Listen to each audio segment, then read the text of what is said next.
Hey, good evening and welcome to the Board of Trustees meeting. Please join in the Pledge of Allegiance.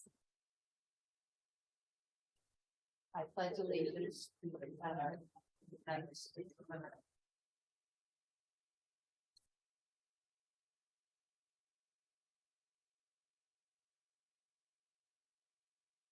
Please join in a moment of silence for our fallen servicemen and women.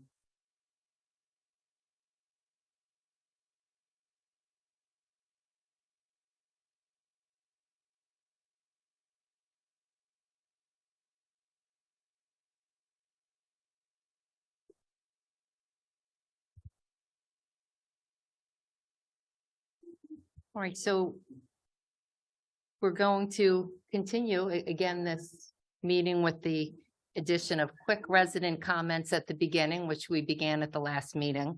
And the idea of these comments would be people who are unable to stay for the whole meeting. Perhaps they have another, need to get home, haven't had dinner, want to just say something quickly and need to leave. So I'm opening it up for that person. Tonight, we have a special guest who would like to speak on a topic, and I'm going to give a little more leeway for him and his any friends who may be appearing on Zoom. I know they'd like to speak about a request they have for the village. So we'll begin with Mr. Weinstein. Good evening, Board of Trustees. My name is Ryder Weinstein. I am a Garden City resident. I attended Stratford Elementary School, and many of my classmates like this idea. I had a third grade writing assignment where I had to persuade somebody. Instead of asking for more dessert or a later bedtime, which many of my classmates indeed did, I decided to ask the mayor of Garden City to reconsider our ice cream truck policy. Here are some ideas. Well, for starters, people love ice cream in the summer and kids, and some people cannot get to an ice cream shop. This is also a good summer teenager job. Here are some ideas. Trucks by permit seasonally, such as summer. Specific hours, 3 to 7 p.m., and volume limits on the bells. I really appreciate your time. Thank you so much, Board of Trustees and Mayor. Without you guys, this would be impossible. On behalf of the third grade and many other residents, please consider this idea. Thank you and good evening.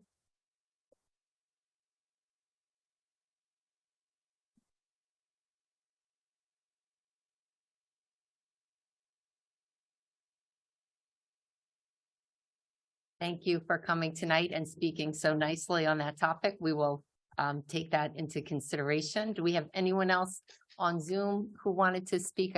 There may be some others with a quick comment.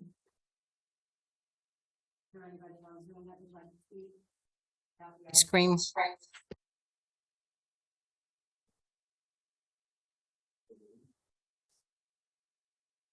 Okay. All right. So thank you. And we will look into it. And if anyone wasn't able to get on Zoom but wants to send us any input on that, they can do that by email as well. Okay. Any other quick comments any residents have for tonight? Yes. Steve Gray, 44 Cambridge Avenue. Good evening to all. I'm going to try to make it fast because it's 1 minute, right? Yes, 1 minute.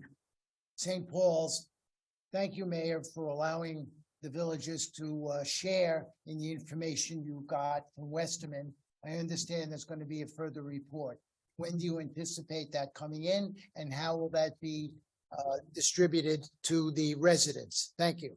All right, I'll comment when we get to the comments section for the trustees. Any other quick comments during this time? Anyone on Zoom?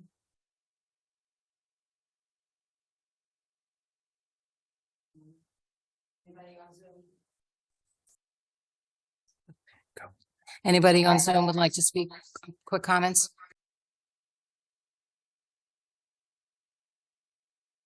Okay.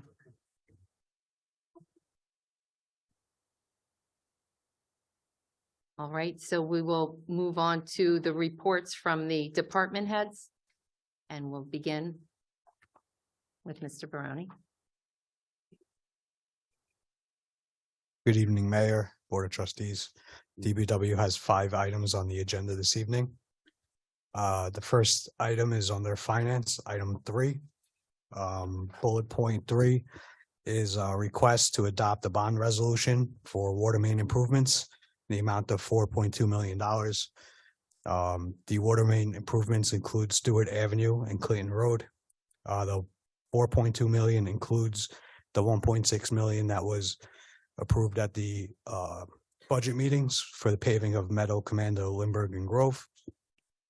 Under finance, item number 4, letter C, is a transfer of $13,000.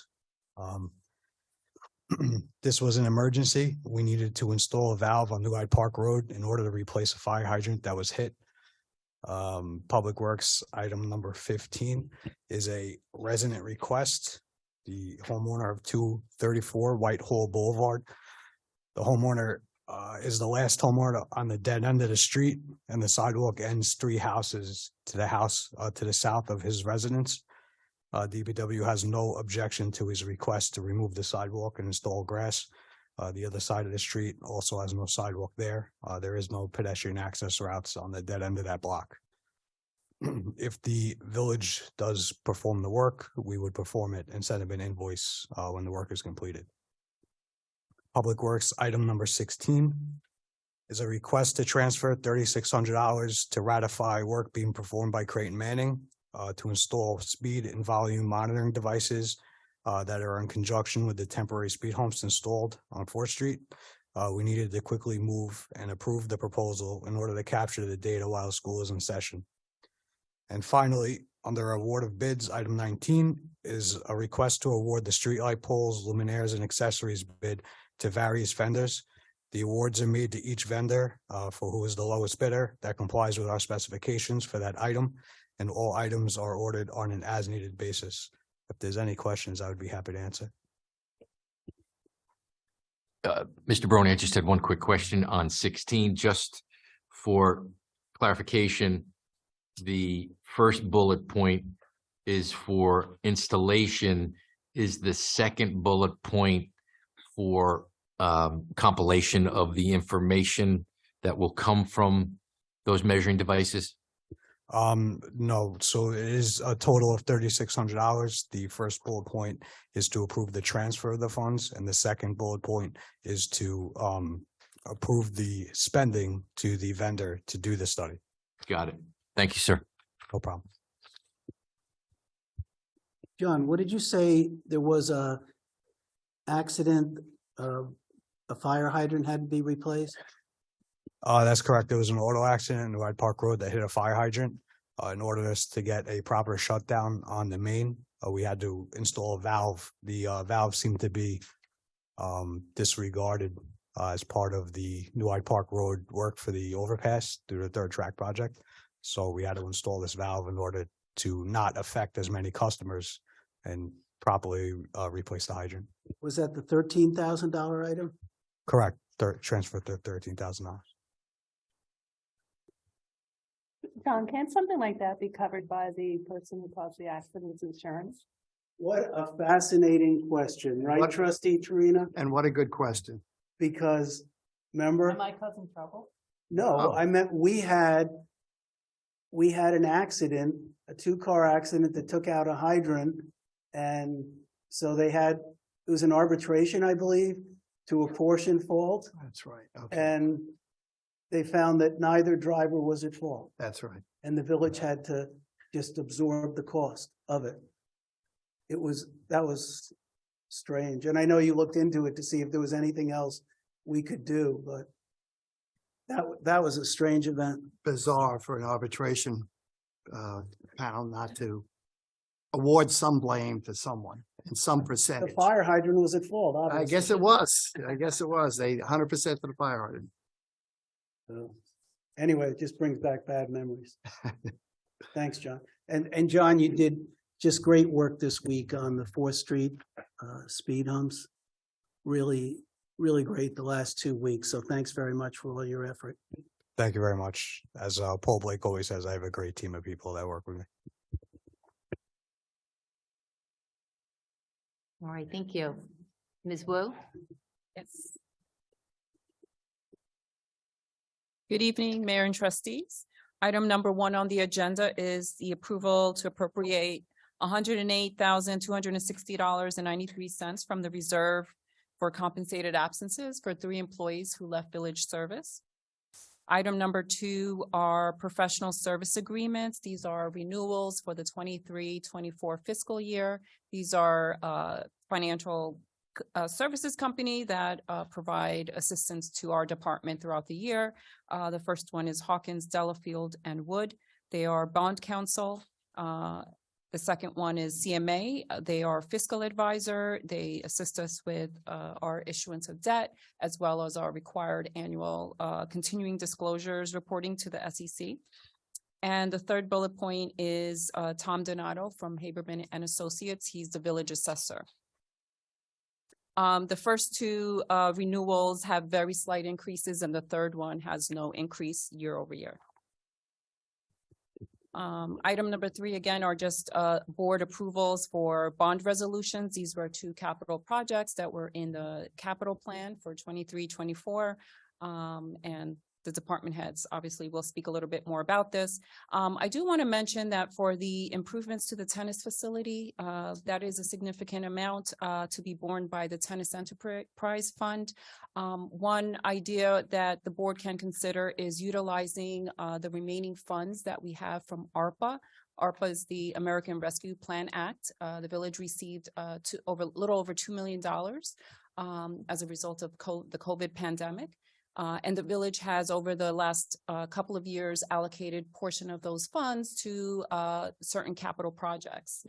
It has funded work at the pool, at the senior center, at the library, and this project, would qualify as something that perhaps we may want to utilize the remaining ARPA funds. We have about a little over $400,000 left, and therefore, then we would only need to bond the $1 million, and that would help alleviate the debt service to the Tennis Enterprise Fund. So when this project goes out to bid and it's awarded, at that time, the board can make that decision if you would like. Item number 4 are transfer of funds. The first 2 items are to transfer funds for electrical bills for the remainder of this fiscal year. Item A, of course, is very significant, and that is the Water Enterprise Fund, right? That is incurring higher electrical costs as a result of the new AOP treatment projects. Item D, I just want to note that there's a typo. The item states $535,500 on the bullet, but if you look at the chart, the total is actually $553,500. So that's the amount that's needed to be transferred. And these amounts are being transferred to various salary lines. And this is a result of the agreements, the union contracts that were finalized in this fiscal year.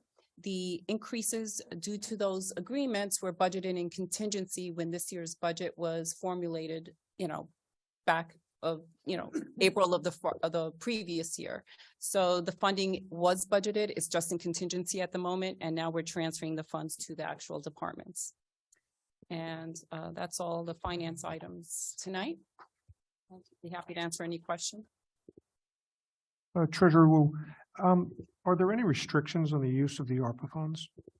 No, they're not. The Treasury Department provided guidelines that we follow, and we actually report to them on an annual basis how we are utilizing those funds. And so the best utilization of the funds was determined to be capital projects that benefit the residents, right? So kind of those type of projects are very good candidates for use of the funds. There are restrictions on what not to use it. You can't use it to supplement your budget. You can't use it to pay down debt. There's certain restrictions on how you cannot use those funds. I can't use it to fund operating costs, but capital projects for sure are allowable. Thank you. You're welcome.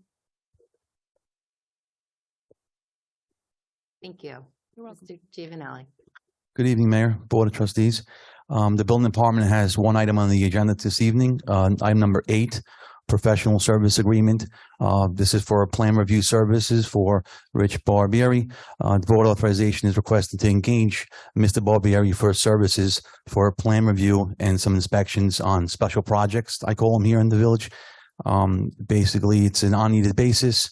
It's $95 per hour. The terms are from June 1st, 23 to May 31st, 24.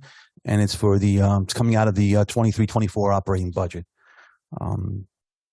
That's all I have on the agenda this evening. I just want to give the quick board an update on the performance for May from the building department. The team has performed 197 inspections.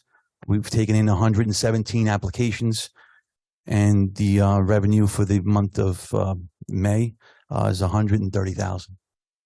And that's all I have, Mayor. I'd be happy to answer any questions. Just explain a little what Mr. Barbieri does in particular. He when he goes to different sites and. So what he does is he's acting as my assistant right now on special projects, I call them, throughout the village. For example, 555 Stewart Avenue, the Sears Building, Lord and Taylor Building. These projects need a little more attention, a little more time out there in the field. They're just large buildings and they require a little more attention. So he helps assist me with these major projects. Thank you. Thank you. One quick follow-up, Mr. Giuseppe, can you give the residents just a little bit of background of Mr. Barbieri, because he has been involved with the village for some time, correct? So he has about 50 years background in construction as a building inspector. He's been with the village, I believe, almost in the business about 30 years as a building inspector throughout other towns and villages. He's on the Bianco, the Institution of Inspectors for Nassau County. And I've known Mr. Barbieri for probably about a good 10 years now. So he's excellent at his job. He's very thorough. He's very clean as far as what he does with paperwork. And I respect him as a inspector. Thank you. Personal note, he was an employee of the village when I was a trustee and when I built my house. And he is the one who actually signed off on the plans, reviewed the plans. And he and Mr. Philippon in 1996 conducted the inspection before I got the CO. So, yeah, he does good work. He's very thorough. Very, very pleased. Thank you. Thank you. Any update for residents on the firehouse in the western section? I'd like to pass that over to Trustee Chester. Trustee Chester and Chief Pern are going to be reviewing that. We got that right before I had the nerve to go to Hawaii for 9 days. So we will, very nice. Very nice. Yes, yes. So we will review that. I'm ready when you are, Trustee Chester. Yeah, we'll set up a meeting. Okay, thanks. Thank you. Any other questions? All right, thank you. Mr. Blake. Thank you, Mayor. Good evening, everyone. Recreation has 4 items on the agenda this evening, starting with number 11, professional service agreement with our talent consultant, Steve Dassa from Steve Dassa Entertainment. We use Mr. Dassa for the summer concerts at the gazebo. He sends in a menu of acts that we have to choose from. We pick the acts and he makes all the arrangements. It's one-stop shopping. He takes care of the sound equipment. If there's any hospitality required, he takes care of that. And he gets a 10% cut off whatever the acts are being paid for the evening. We've used him for several years and it's a good working arrangement. Number 14 is a request from John Parks of D&J Refreshments. Mr. Parks is asking for a 2-year extension to his concession agreement at the Garden City Pool, Community Park, and St. Paul's. Mr. Parks would like to extend for 2 years at the $25,000 per year rate. As part of this extension, D&J will supply and install a new ice machine at the pool. The one that we have has to be replaced. He'll also put a canopy over the snack bar entrance and add some animated menu boards to the snack bar. Mr. Parks is a village resident. He does a good job for us at the pool. He's been there many years, and he has the backup facilities at the Stewart Manor Country Club, which he also operates, which allows him to bring over help when he needs it, food prep when he needs it. And he's a good operator, and this is something we'd like to see. Number 17, award of bid. Nassau Haven Tennis Court renovation. As the board knows, we have been renovating our tennis courts one at a time. We've done Edgemere and Hemlock, and now we're going to do Nassau Haven, followed by Tullamore later this spring. We're asking an award be made to National Installation and GC Corp., West John Street in Hicksville, low bidder for a price of $26,900. This is a vendor that we've used in the past. The work has been good and the price is reasonable. Number 18 is the Community Park Miniature Golf Course. We are requesting authorization to reject the bid of Pratt Brothers Incorporated as it doesn't meet specifications for the job. And further, we request authorization to award the bid to Loma Championship Miniature Golf Courses in Scranton, Pennsylvania, the low bidder at a cost of $82,680. Loma is the outfit that built the original miniature golf course at Community Park back in 1982 or 83. They have a good track record working with us. Their facilities and equipment are first rate, and we recommend that award be made. That's all we have on the agenda. I am pleased to announce that the St. Paul's Playground is reopened. The new artificial turf surface went down. I think they finished it on Monday. Maintenance went in, did some cleaning up, did some seeding and some sod work, and playground's now open. So it's available for residents and their children to go have some fun. And I'll be happy to answer any questions you may have. Thank you. What's the hopeful date for the mini golf? Well, if we award it tonight, Mr. Loma is telling us mid to late June. That's if everything goes click, click, click. Hopefully this summer. Paul, I know it's only been 2 weeks since you updated us last, but any update on St. Paul's Fields? Yeah. I only ask because I know people are very interested. Yeah. The update is we continue to work hard to improve the fields. We are going out every week and overseeding the high wear areas, which would be the goal mouths and the face-off spots in the middle of the fields. We put down a mixture of topsoil, peat moss, and seed in those areas. We have a truck out on the field every Monday checking for divots and for bad spots to take care of them. We have gotten the proposal from our organic turf people to do the deep tining of the fields in the fall. And we have been in touch with the soccer and lacrosse groups to let them know what areas the field will be shutting down after the spring season. And we are going to be closing off, for those of you that are interested, the small, we call them window fields because they look like windows out along Stewart Avenue. Those have never been closed. And honestly, there's no grass left on a lot of them. So those are going to be shut down. We'd like to hold them out for a year, but at least one season. And then we'll be taking out two of the large fields that are kind of centrally located off to the left of the concession building. And those will be shut down at least for the fall and potentially into the spring as well. We continue to sprinkle. The sprinklers work. All 108 zones and 790 heads come on. They come on every night except Friday and Saturday. We don't sprinkle those nights because we're afraid of the fields being wet in the morning for the kids. But they come on every other night. They come on around 9 o'clock. And they stay on until almost 7 o'clock in the morning. And every zone comes on. The fields are getting plenty of water, even in this dry weather. And I know the sprinklers work because after the last board meeting, I rode over there and I watched them for about half an hour. So that's the update on the field. Appreciate it. Thank you. Oh, and as far as baseball fields, we will be renovating both Edgemere Park and the Stewart number 1, which is the front field. That'll be done in the fall.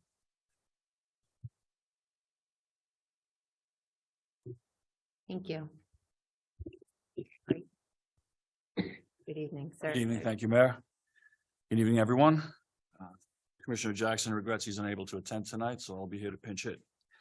The police department has 2 items on the agenda tonight. Both are related to training. Item number 9 is the 2023 annual training conference held by the New York State Association of Chiefs of Police. Board authorization is requested to approve the attendance of the commissioner and the deputy commanding officer. The conference is held in Albany each year and will be from July 15th through July 19th. There will be an approximate cost of $2,500. The training covers a variety of police-related topics designed to enhance leadership skills while addressing community concerns and demands.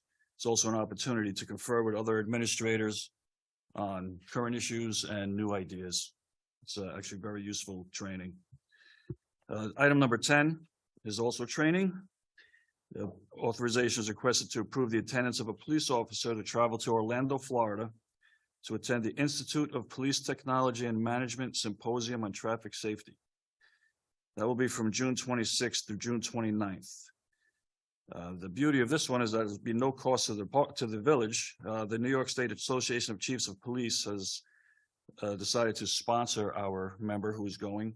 The chiefs of police and the governor's traffic safety committee are doing this in recognition of our commitment to the vigorous traffic enforcement plan that we have and and putting traffic safety as a priority in the community. And that's it. And if there's any questions, I'll be happy to answer. Thank you. Thank you.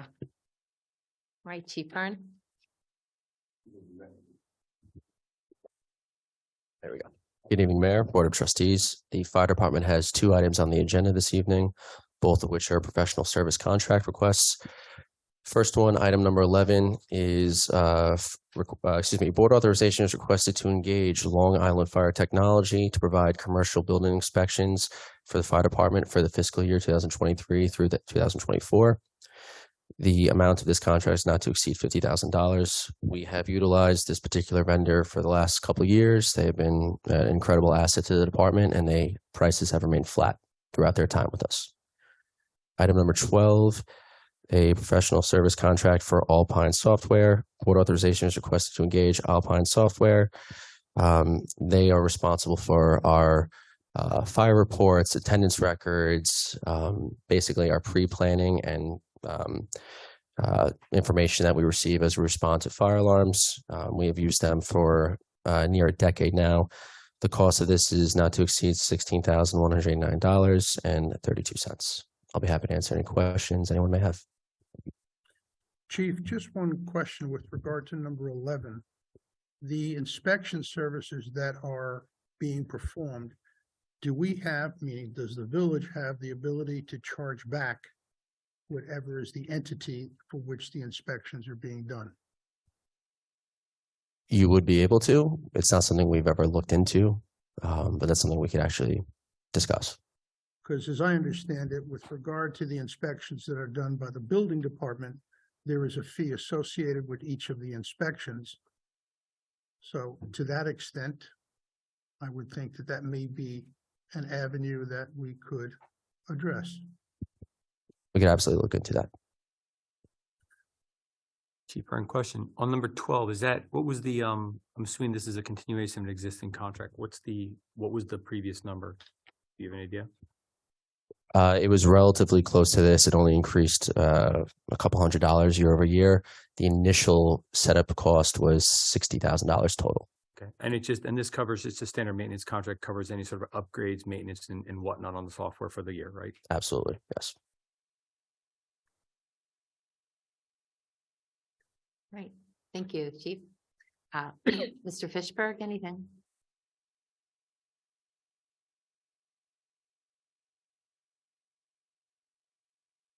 I have nothing on the agenda, but just for the board's information, the license agreement for 1300 Franklin Avenue, and this is the old, which building? Saks, where they put a portico on the back of the building and got a license agreement from the village.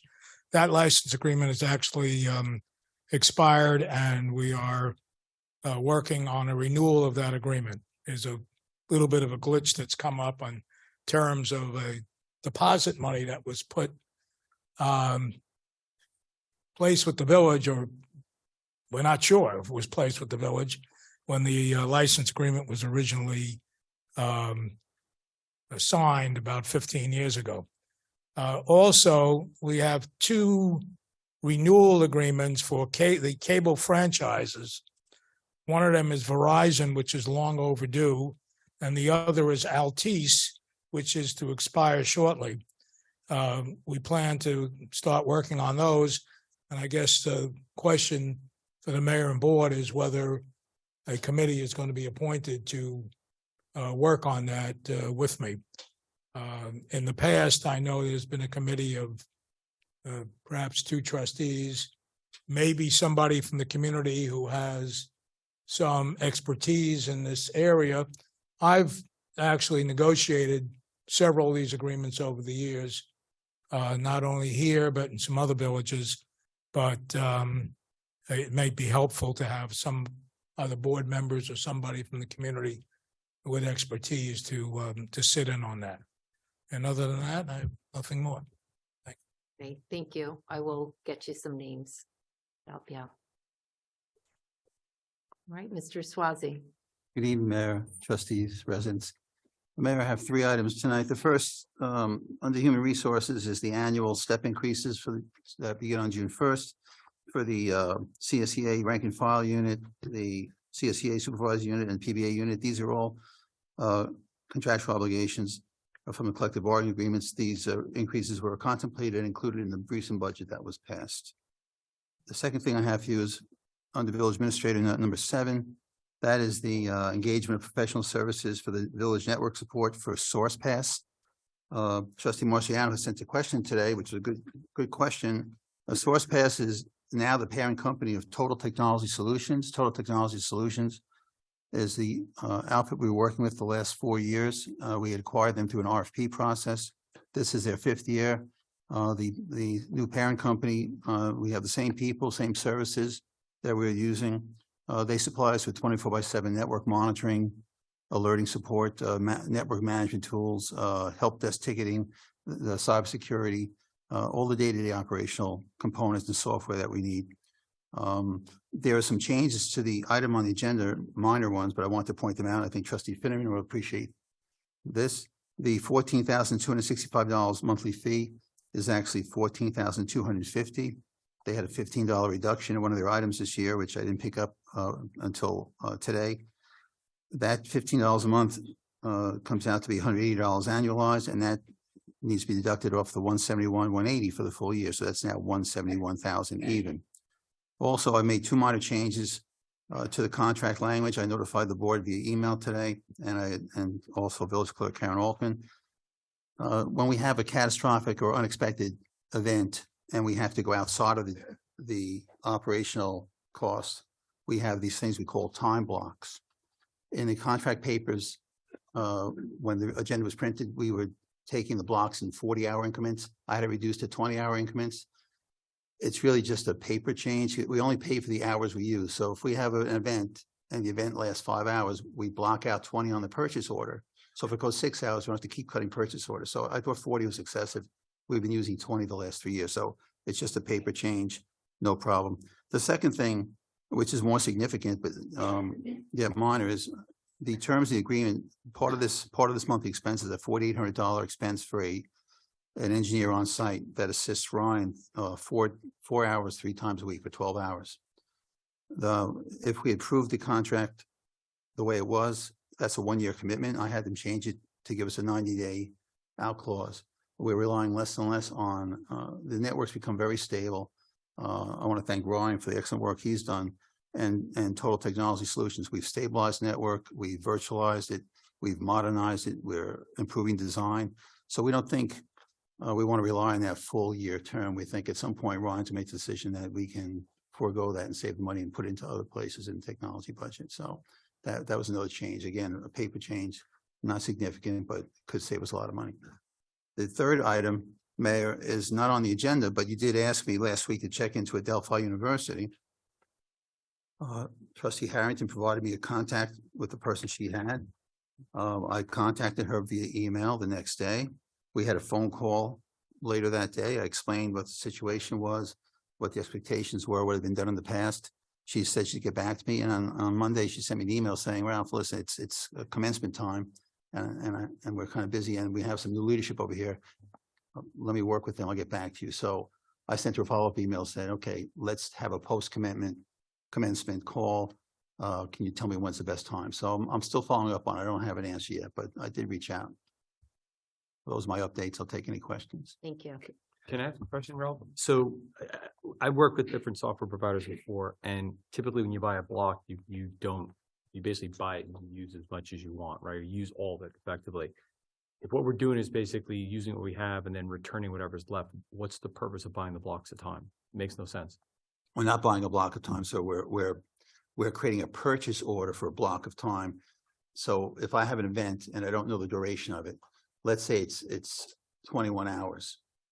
The first year we used to, 2019, when they first started, we did the blocks in 10-hour blocks. So we're constantly cutting POs at the 11th hour. So we just decided to cut a PO for 20 blocks. All it does is it authorizes us to pay up to 20 blocks without cutting a new PO. So we're not buying it, we're just papering 20 hours so that we only pay for the 3 or 4 we use. So this is basically just It's a lightens purchase up on order the- mechanism. On the administrative Right, side, the administrative basically. paper change. So we cut a PO for 20 hours, and then if we use 6 3. hours, we have 14 left. When it gets down to 5 hours, they give us a heads up and we cut another 20 block purchase order. We're only spending it when we need it, and it's under complete control of Ryan. Okay, but a question we don't have is, would be, when it does come to the actual work that's involved, we have oversight of the actual amount of work that's being budgeted? Yes, the work throws itself upon us by the emergency. And Brian can't handle it, or if it's above the help desk and operational support we have, hard drive failure, catastrophic failure we had. So, and by the way, I want to note also, I made a little chart because I wanted to see how many, in the first year, we used 18 10-hour blocks. That was 19 to 20 fiscal year. In 2021, we used 6 20-hour time blocks. In 21-22, we used 11 20-hour time blocks. This year, we've only used 2 20-hour time blocks. So our reliance on these time blocks is coming down. And that's because the stability of the network has improved. The equipment's improved. In the budget process, the board just approved a hardware which will improve the firewalls and the switches even bit more. So we're relying less and less on the time blocks. But can I ask a question though? We have an on-site engineer, right, as part of this as well? Yes. Okay, so these are time blocks above and beyond the on-site engineer who's there to help Ryan out? Right. So the on-site engineer served 2 purposes. Number one, when we put the on-site engineer in a year or 2 ago, one of the reasons we did that was because the person that Ryan replaced was on a short term, like 3 to 5 year retirement plan. They actually announced it with 6 months ago, gave us a 6 months warning. But the idea of the on-site engineer was to try to get institutional knowledge transferred. And then when Ryan came in, or just before Ryan came in, we had COVID and we had to switch to offline, remote operations. So we used a lot of blocks at times to do some of these quick things. So, and we had a lot of issues with the network 5 years ago. So the blocks at times are helping us save servers. The police department has its own 6% of the prior technicians' times. Brian might be the same, was over the police department. We basically have 2 side-by-side networks as independent of ours. So we had a lot of disparate systems, different age hardware, different age software, service packs that weren't kept up to date, security service packs. So we put a lot of time into stabilization, fixing, repairing. And that on-site resource has taken on some of the role of those blocks of time, which help reduce them because I don't want to pay twice. Of course. And so now we're seeing both reduction in the block time, and we contemplate within this fiscal year elimination of the on-site engineer. Okay. So the actual service that if we didn't have the on-site engineer, we'd be paying about $113,000, $400 for the network support. But can I ask a question though? Ryan's awesome, but Ryan gets sick, right? Ryan may not be able to handle everything. Without the extra on-site engineer to kind of effectively back up Ryan, what's our backup? Right. So that's another thing too. The on-site person does act as a backup. One of the things we wanted to do is this year I put a head count in for Ryan, an extra head count. But because the other departments had extra head counts, we were in the budget process, we had 11 contemplated new head counts. We reduced it to 8. One of the people I sacrificed in that process was Ryan's full-time IT person, because I still had the on-site support here. One of the other things the on-site support is doing along with Ryan is they're using a software called IT Glue, and they are creating a knowledge base of our configurations for continuity in the future. So we can get this on-site person here on a temporary basis, and we could also offset the loss of this with a part-timer. What do you mean on-site person here on a temporary basis? Aren't they on-site No, if Ryan was taking a 2 weeks vacation, we could have him here we could take 2 weeks worth of time and put, have him cover 3 full days, 5 full days. So we have flexibility in how we spend the money. It's parsed out at $4,800 a month. I think it'd be interesting to know in the cases we actually had to use the blocks, what was the actual driver to it, right? Is it something that we should have been able to pick up without having to actually execute the actual additional blocks, or? I contemplated you asking that question, what the blocks were used for, and I can't recall because there's so much going on the last 4 years, but Ryan and I could sit down and try to review the most recent usages, but it's been less. But we've had police service fail, we've had our own service fail, our disaster recovery wasn't, we didn't have data originally. So there's been a lot of weak spots in the network. We have 20-year-old switches we're upgrading now, beginning June 1st. So, we also have a network that grew up kind of hard and fast. The simple network has a computer attached to it and printers, and networks be perfect except for people and printers, as you know. So then you have wireless communications, you have computers in the police cars. You have, the whole technology universe has expanded in multiple directions, and all of these things don't play well together. We moved to a Microsoft Exchange server. We haven't had, knock on wood, an email issue for over 2 years now. So, so like I'm saying, when things are working well, the stuff that helps that went into making that stabilization work was a lot of time and money. No, I mean, my point is simply this, right? The more technically advanced we get, and again, the more complex we have, the more important is we have the adequate support, right? And Ryan's doing great work. Want to make sure that he has someone to support him in the event something gets out of his hands. So yeah. So like I said, this body is here to back him up. I do contemplate a part-timer, and I'd like to bring a full-timer in next year to help him out. So we always have 2 people here. It is getting more complex. Thank you. Ralph, in regards to Delphi, I understand we should contact them after commencement, but I think we need an in-person meeting at this point, because I believe there was a $25,000 fee that we had proposed or several boards ago. Have they paid that fee, Irene, within the last few years? No,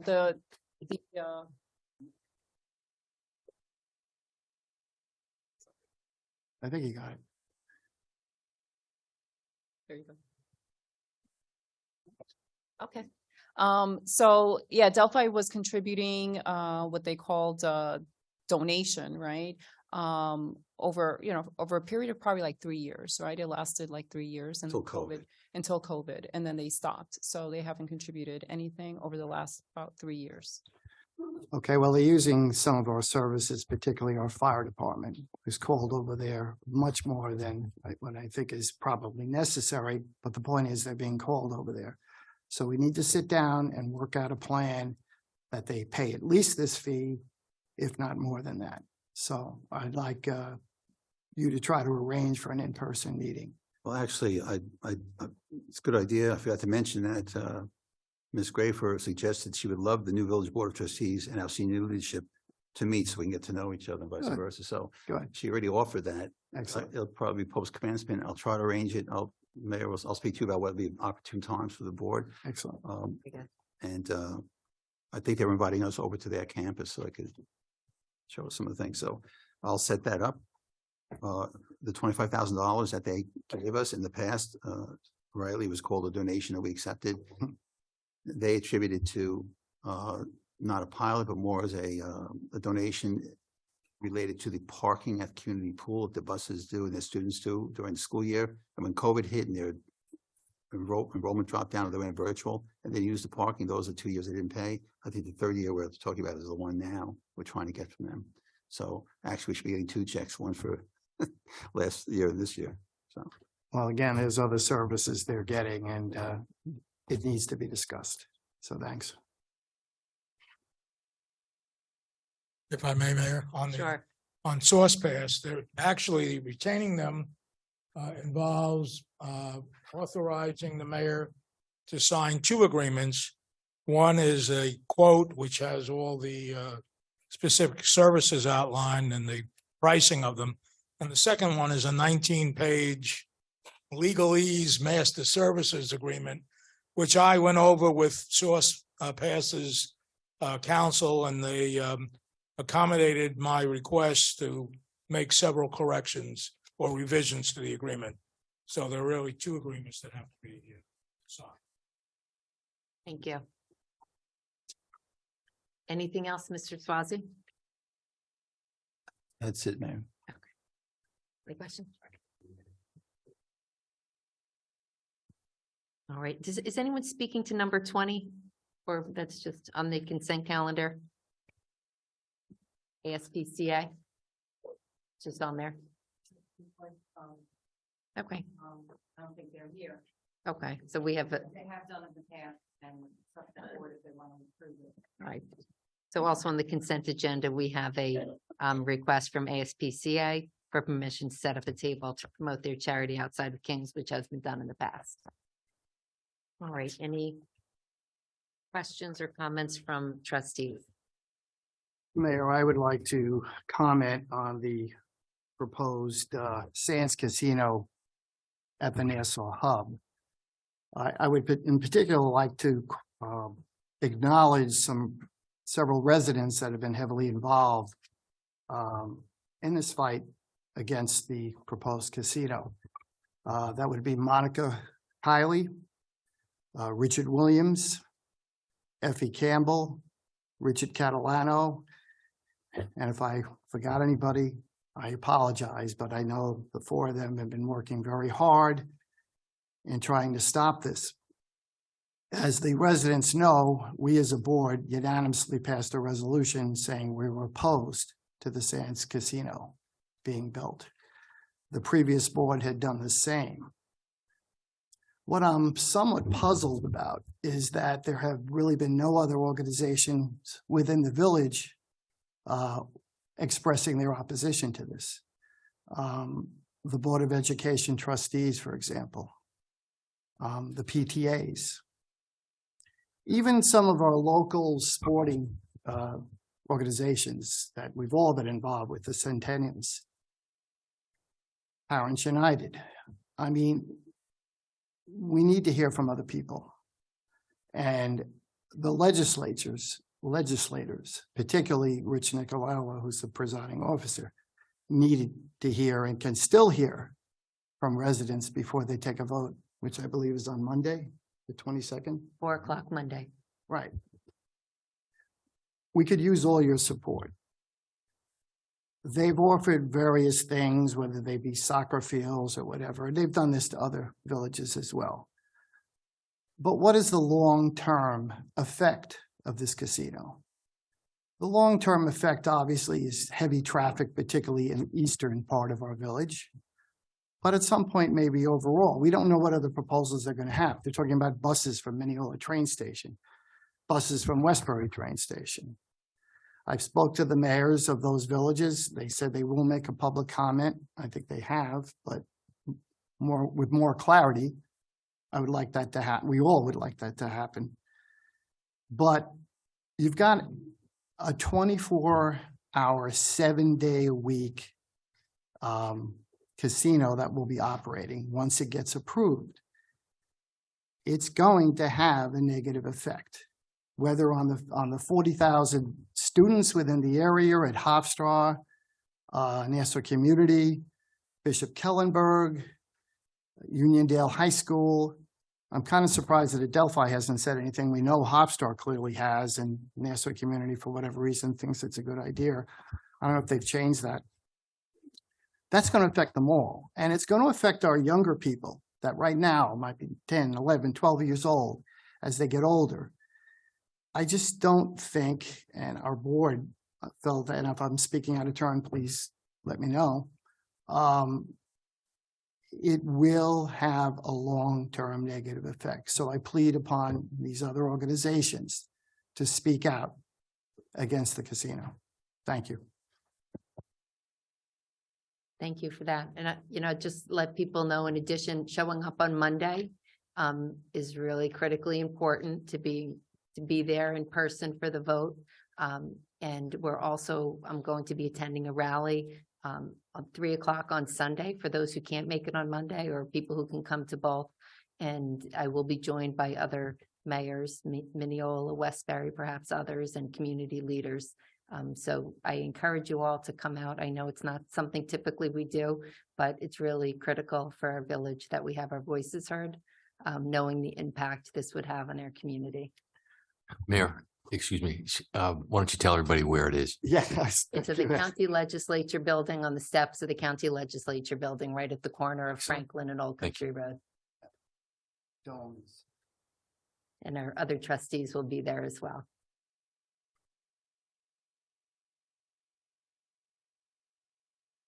Any other trustee comments before we go to the public hearing? Of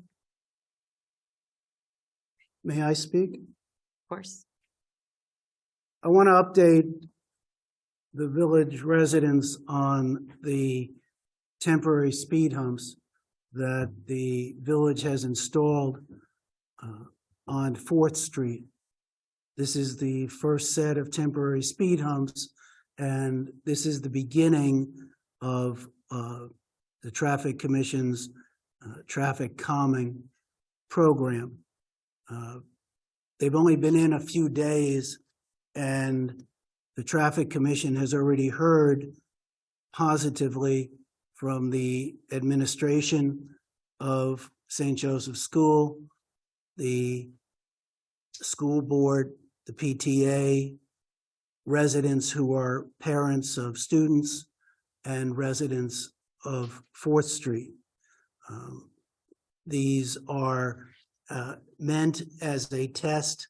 We expect the temporary speed humps to move to another location over the summer, perhaps to Hampton Road, perhaps to Tanner's Pond Road. The Traffic Commission hasn't decided where these temporary speed humps will go, and a decision will be made at that time whether they are replaced on 4th Street by permanent speed humps.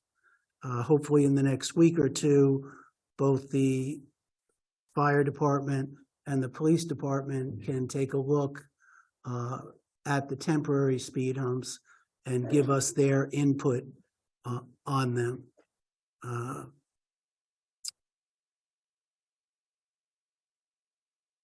On a separate note, I wanted to mention, I had mentioned this to you, Commissioner Blake, the field day of St. Joseph's is next Wednesday. And one thing that I was hoping would happen is, I know that every morning construction workers from 555 park in that lot, that front lot on Stewart Avenue. If there's a way for that not to happen that day, when the school buses will be unloading 400 people, whether it's the police department putting up no parking signs or something, but it would be nice if we don't have, it's usually 6 to 10 cars parked there, and it usually doesn't matter, but next Wednesday it'll matter because hundreds of children are going to be dropped off in the front parking lot, and we don't want these cars that have nothing to do with the event being in the way. We just saw a lot of notes being made, so our friends in the PD will take care of that for us. Okay?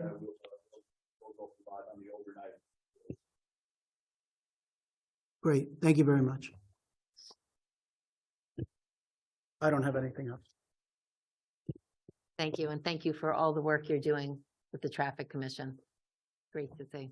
Yeah, the Traffic Commission seems to be making some progress, so we're hopefully it'll continue. John's doing great work, and we appreciate all the efforts to get those installed during the school year, so it can be a fair test of if the problems of drop off and pickup are,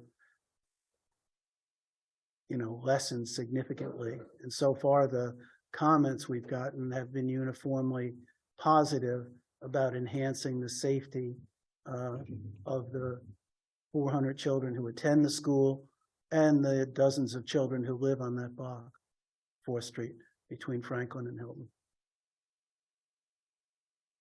Any other trustee comments on any items? No.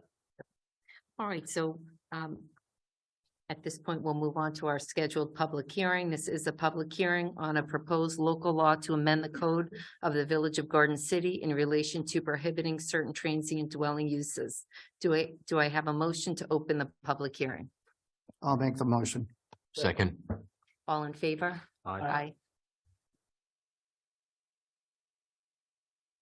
All right, so I'll just say a few words before we open it up to comments. This issue we have not addressed before as a board, the transient dwellings. It did come to our attention. Many residents who reached out to me assumed you would not be able to have transient dwellings in the village. Upon looking at the code, there was no code prohibiting it. We have spoken with council. Other communities have addressed this previously. It's something unique really that was not covered 20 years ago by anyone's codes. So the reason this is an issue for communities, there's a proliferation of transient dwellings across the state. Across the state. It is displacing permanent housing, driving up costs and causing worker shortages in areas. It competes with hotels and bed and breakfasts that are paying taxes. It impacts the neighborhood environment and can introduce security concerns. So we have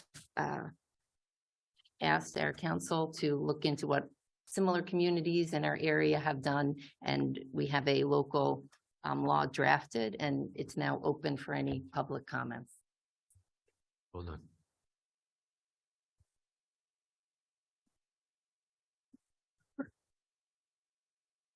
Oh, so it's not available. It's online. Does everyone have a copy, or people don't have a copy of the?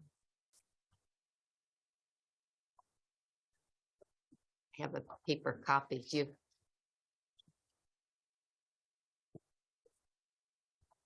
Do you want it to be read? Sure.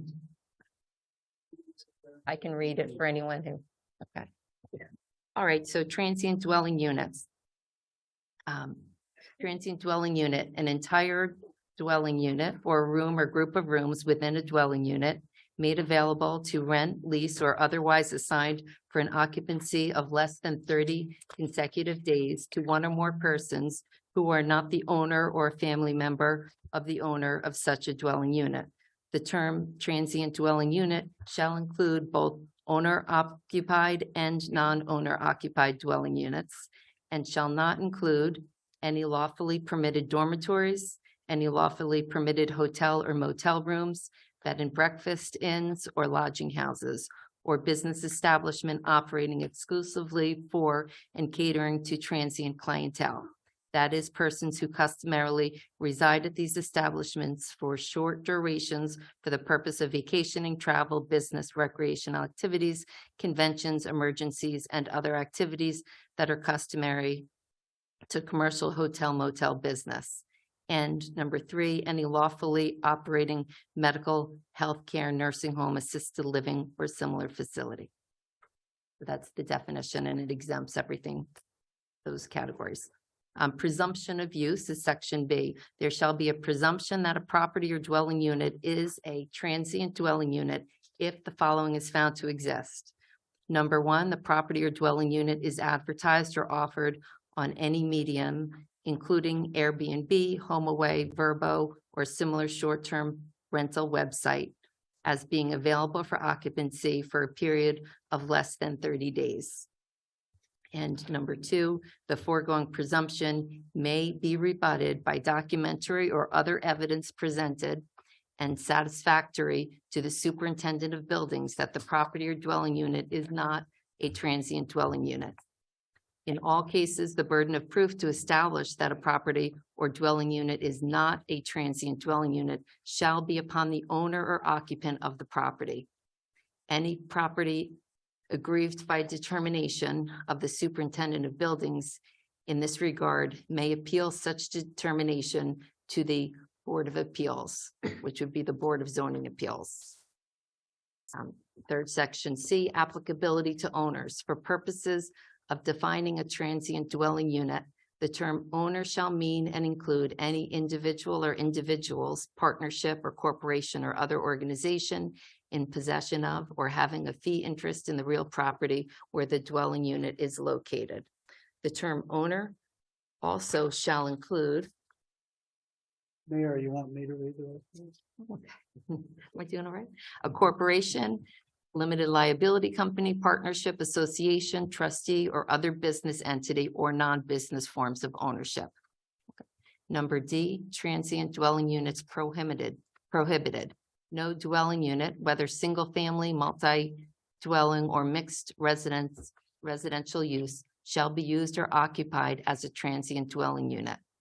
No permit shall be issued for the use of any property within the village as a transient dwelling unit. Section E, application for a search warrant.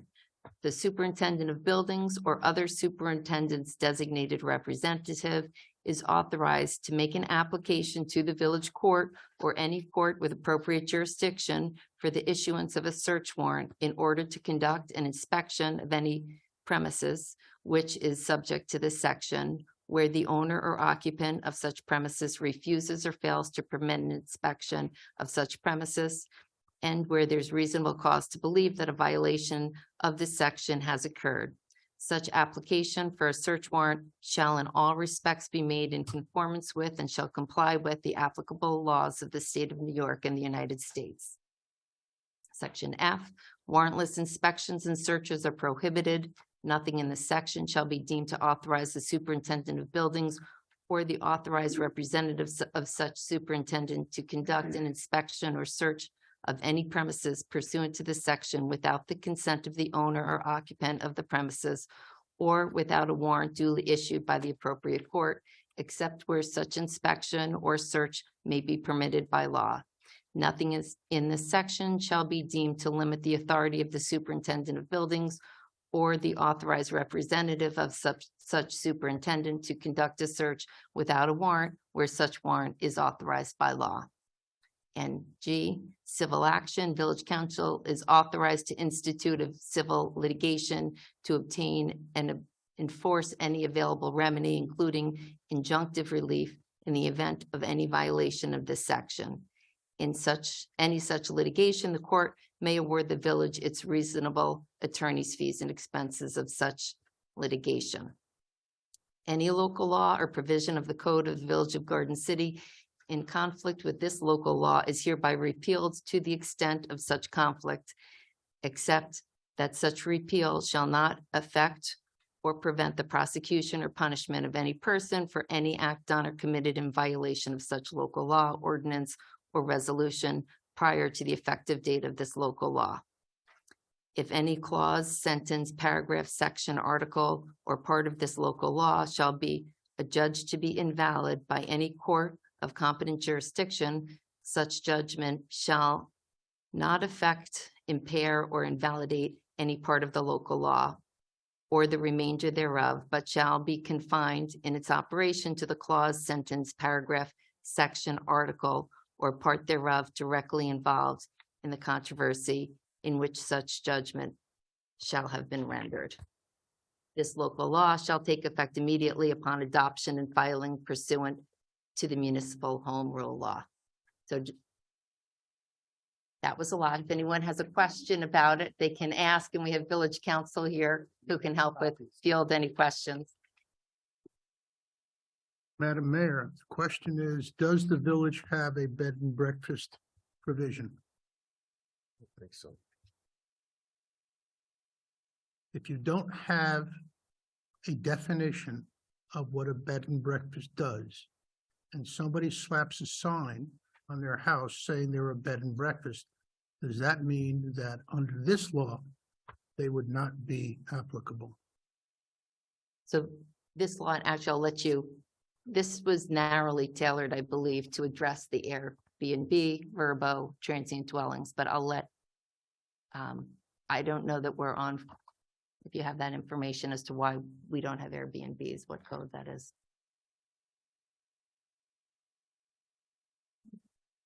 Well, to be a I'm sorry, bed and breakfast, I meant. bed and breakfast then is excluded. Under the provisions of the law. Right.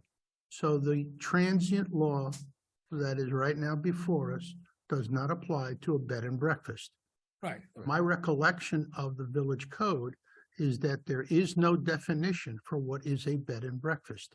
We don't have any provisions for bed and breakfast. So if an individual considers themselves to be a bed and breakfast, then anybody who rents out their house for one night or another night, however they do it, but call themselves a bed and breakfast, they would not be applicable to the law, correct? Well, but they can't call themselves a bed and breakfast.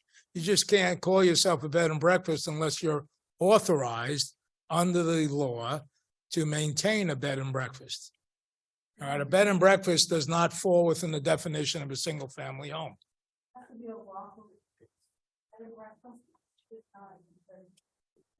We have a microphone so others can hear. Thank you. It has to be a lawfully permitted bed and breakfast, which is a business, which wouldn't be lawfully permitted in a residential zone anyway. So that your concern would not be an issue under this law. Any other questions from any trustees or anyone in the audience? You can come on up and. In that terminology. Wait. Yeah. Woman just said that bed and breakfasts are. Name, hi, how are you? My first time in 30 years I'm here. Excellent. Welcome. Congratulations. Welcome, Yeah, we're all here. welcome. Geraldine O'Neill. Oh, 115 New Hyde Park Road, Garden City. This woman just said that bed and breakfasts aren't in residential neighborhoods, but as we know, you go anywhere, Cape Cod, Nantucket, they're all in residential neighborhoods. So is there a way that we could put the term bed and breakfast included in this terminology that you just read? Could that bed and breakfast be specifically put into that? Is your concern about there being bed and breakfast starting up in the village? Well, you never know, because if this is being addressed this way, there's always people that might want to kind of, and especially, I hate to say it with the casino, hopefully the casino's not coming in. We pray to God it doesn't, but that's going to open up a whole can of worms unless this is done properly from the beginning. Like it has to be done specifically, and every little detail should be put in right from the beginning now that we're addressing this, because it's never been on the books before. So we might as well cover everything. Preventatively. You know what I mean? Like if you're going to do it right, you should do it right from the beginning. If we could put bed and breakfast terminology in that, what you just read, I think it would help. Because if people don't want to pay $300 at the Marriott to go to the casino, they got to look up Garden City and say, okay, I could pay $80 in somebody's home.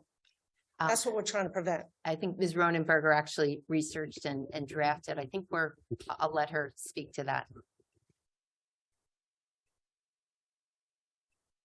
I mean, again, a bed and breakfast is a business which would not be permitted in a residential zone. You pointed out Cape Cod, things like that.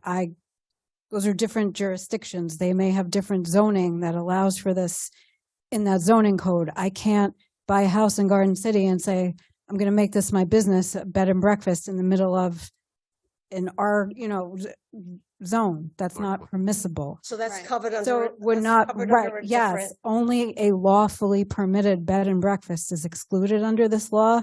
So if I bought a house in the middle of Garden City and said, this is my bed and breakfast now, I'd be in violation of the zoning law. It would not be lawfully permitted. So it's covered under another zoning law. Because I'm saying, like, we never had a problem with Airbnbs before either. There are zoning laws which set forth what's permissible in each zone. You have a hotel zone where a hotel is allowed. You have public use zones, commercial zones. You can't go into a residential zone and say, I'm going to open up a business here. That's great. As long as it's covered under another. Correct, yeah. That's perfect. As long as it's covered. Thank you. Hi, I'm Jacqueline. I'm her daughter, also a resident at 115 Nye Park Road. I think where your concern is coming from is the preventative, trying to get on top of this before this happens. But I think no one expected that we would have transient dwellings in a great community like Garden City. So I think that's where your concern is stemming from, which is valid. So understand. But also a follow-up question is regarding the 30-day provision. What if someone is offering their house up for rent or lease or whatever for 31 days? Does that then not qualify as a short-term rent? And then that transitions over to a long-term and then that would be permitted? Under this law, that would be permitted. Okay, so Well, why can't we up it then to 60 days or 90? Why does it have to be 30 days then? It's an arbitrary number. Right. But what this law was intending to try to prevent was the short term, the 1, 2, 3, 5 day, 7 day rental or use of a home for transient purposes. You get into, if you get beyond 30 days, that's not covered by this law. Typically, these transient laws, some of them actually only prohibit rentals for less than 7 days or less than 10 days. So as these go, this one is more restrictive than a lot of the laws that we saw in places like Rockville Center and Great Neck Estates and some of the other communities that at some point you have to permit people to rent their home, whether it's 30 days is arbitrary, but as I said, it is a longer period of time than most of the other ordinances that we've looked at. Right. I think maybe it should be considered to extend that 30-day number, just because you mentioned other communities, but I don't think that Rockville Center is comparative to Garden City in terms of living situations. At least I know like it's a little bit more of a cosmopolitan setting over in Rockville Center. So I feel like 30 days could potentially be considered to be raised. To 60. Yeah, To 60. I don't think there was any Or just any precedent, but we were looking to see what other communities had done. I think 30 was the higher number. Is that right? But maybe consider, I think, a little bit higher, but. Yeah, I mean, okay. Yeah, I mean, no, thank- property owners have rights. Yeah, And thank you. what we're trying to prevent is the quick turnover, the weekend rentals, things like that. But it has to be a balance, and council's suggestion that this is an arbitrary selection, I'm sure he didn't mean it in the way some people would take it. This was discussed at length. We knew we wanted it to be longer than 3, 4, or 5 days. We knew it couldn't be a substantial length because then it can be termed and we could end up in litigation about deprivation of property rights. People have a right, as the mayor said, to rent their homes. And we thought 30 days was a fair amount to prevent the quick turnover rentals that we don't want to be plaguing the community. And that was the reason that was selected.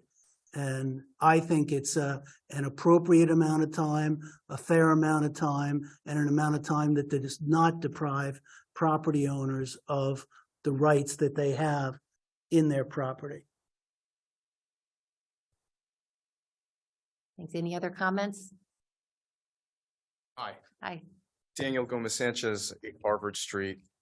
I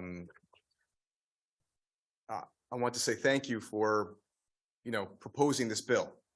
I live on Harvard Street and many of our neighbors on this block are here as well. And we are actually live across the street from a home that is being used as an Airbnb. Some of our neighbors aren't here, they're currently on Zoom, but I think our primary driver for support of this bill is the safety of our children. Every week, there's 2, 3 different cars parked in front of our home with out-of-state plates whom we don't know the people. There was a car idling in front of my home for 30 minutes in the rain with out-of-state plates. I was very close to calling the police one night before I saw them pull into my neighbor's home and take luggage out of the car. It's been a big concern, especially with the summer coming up. The summer coming up, we have, I don't know, about 30 kids on our block, or maybe at least in like the first 30 houses of our block, who are going to be running around and playing with each other and, walking across the street or walking alone, riding their bikes and not knowing who may be staying at one of these homes because of the transient nature of an app like Airbnb. Is concerning, and it's concerning to a lot of us, and which is why I think a lot of us from Harvard Street are here today. And we don't want to experience that. We moved to Garden City for a sense of safety, for a sense of community. I mean, we know each other. The people on Harvard Street, we all see each other. We wave hello to each other, say hi.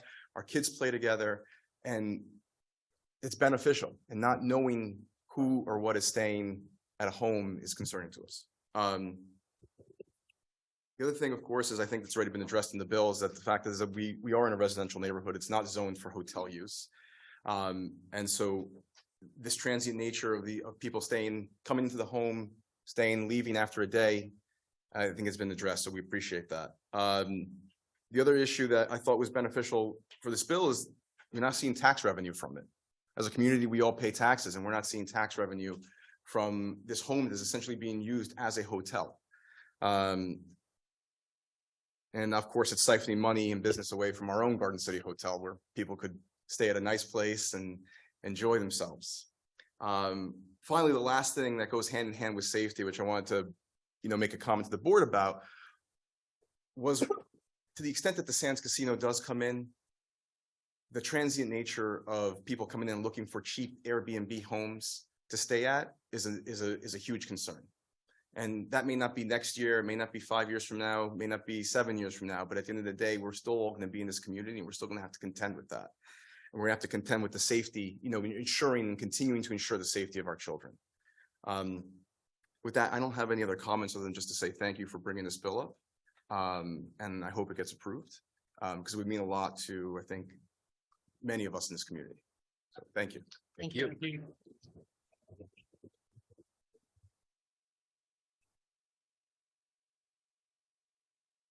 Any other comments on the local law? Anyone on Zoom? Yes.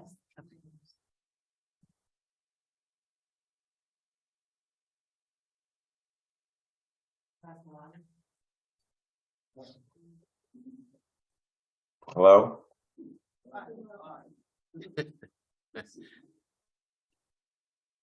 Hello? You there? Hear you. Yes, we can hear you. Okay, thank you. Thank you very much. It's a little odd being on Zoom. Robert Vassilotti, 32 Brixton. The new Zoom thing here doesn't give you a lot of control and you kind of don't have a good user interface on this end right now. At any rate, thank you. I think this law is excellent and probably long overdue. I see transient uses in the Upper East Side of Manhattan where my daughter lives over the last few years and people wandering the streets everywhere with rolling luggage all over the Upper East Side. So it can happen and it can happen very, very fast, especially with a casino threatening us. So I thank you for bringing this forth. I have a question, and then the gentleman from Harvard Street brought this up also. Now, if someone has this happening already, is this going to be able to stop them from, kind of cease and desist, or are they going to be grandfathered in? So I think we need to make that clear that someone who's doing this already must also cease and desist immediately. That would be one thing.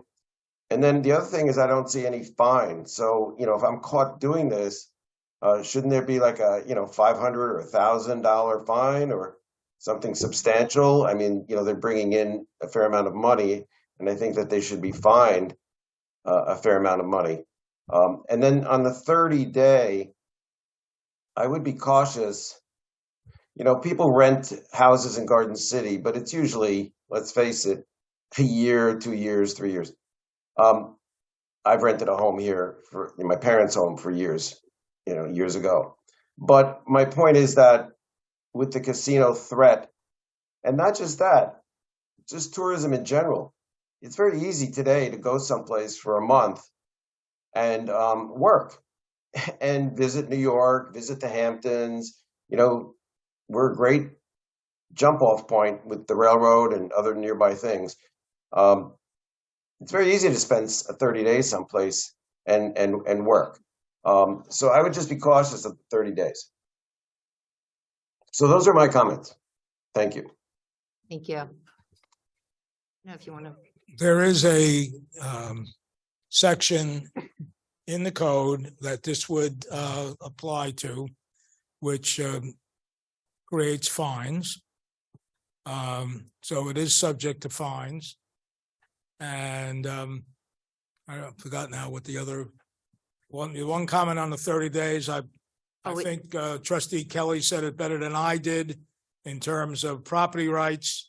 And at some point you have to have a some compromise or some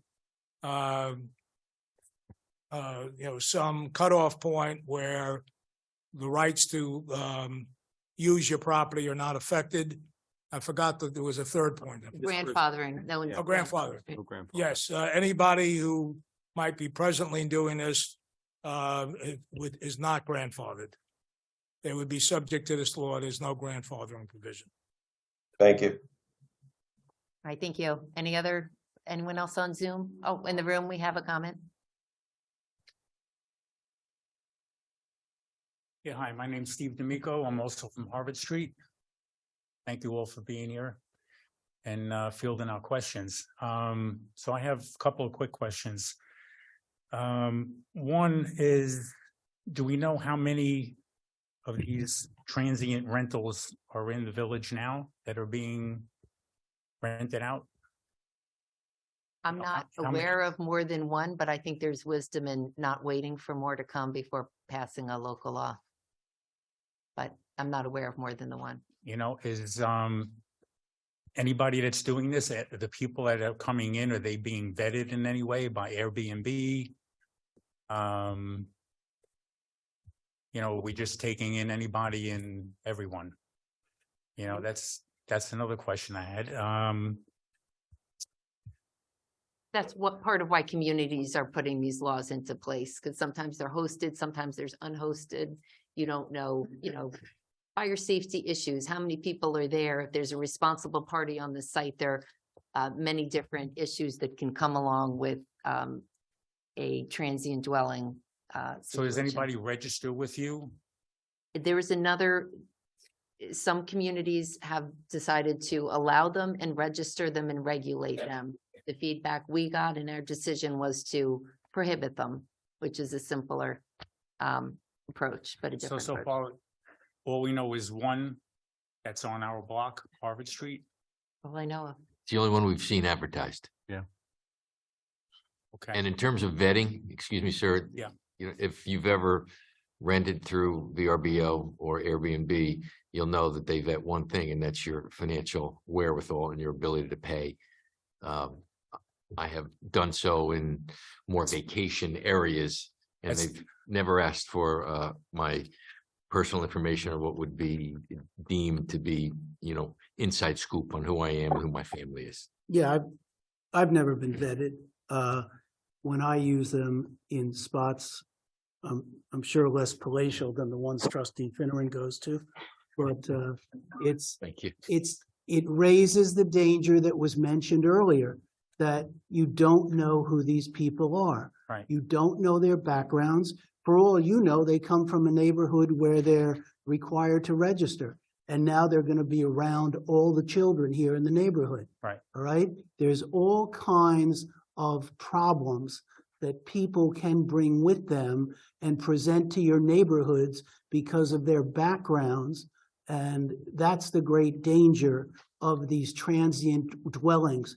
You don't know who's across the street from you. You don't know who's watching your kids play in the front yard. You have no idea. Why would we ever want any of these in our neighborhoods? Yeah, I mean, you go through a winter, sometimes people that have been living on that block, Harvard Street, don't see people for 30 days because it's so cold or whatever, So I'm in favor of extending the 30 days. I can go on record for that. I don't think 30 days is long enough. I mean, there's no sense of community for anyone to have somebody there for 30 days. And that's what Garden City, to me was all about. Bringing my family there was having a sense of community. So, Excuse me, sir, in this instance, the ad states that I think it costs $82 a night to stay there. So I think the idea, of course, is that you stay there for a night or two for $164 prior to tax. And the 30-day, as Trustee Kelly so articulately outlined, is a whole different issue and raises other issues.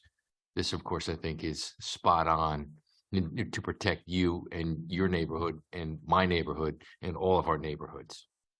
Wait, trustee Finneran, with all due respect, I thought you had done Verbo or you had done Airbnb. There are a list of fees as long as my Very seat. true. It's not That's just very plus true. tax. It is There's a crazy. preparation fee, there's a cleaning fee, there's a wind-up fee. Come on. He is true. It's brutal. All right. Thank you for your time. You're very Yeah. welcome. And by the way, the penalty section is found in section 200-87B. And it's a fine not exceeding $1,500 or not exceeding 15 days in jail or both. Steve Garay again. Born in the Bronx, raised in Queens. If we suspect one of these, how do we write them out? Building department. Exactly. Oh, give us the info. Is it building? Is it building? I don't know. Building department under the law, right? Okay. Yeah, I would think so. Thank you. Giuseppe, Mr. Giuseppe.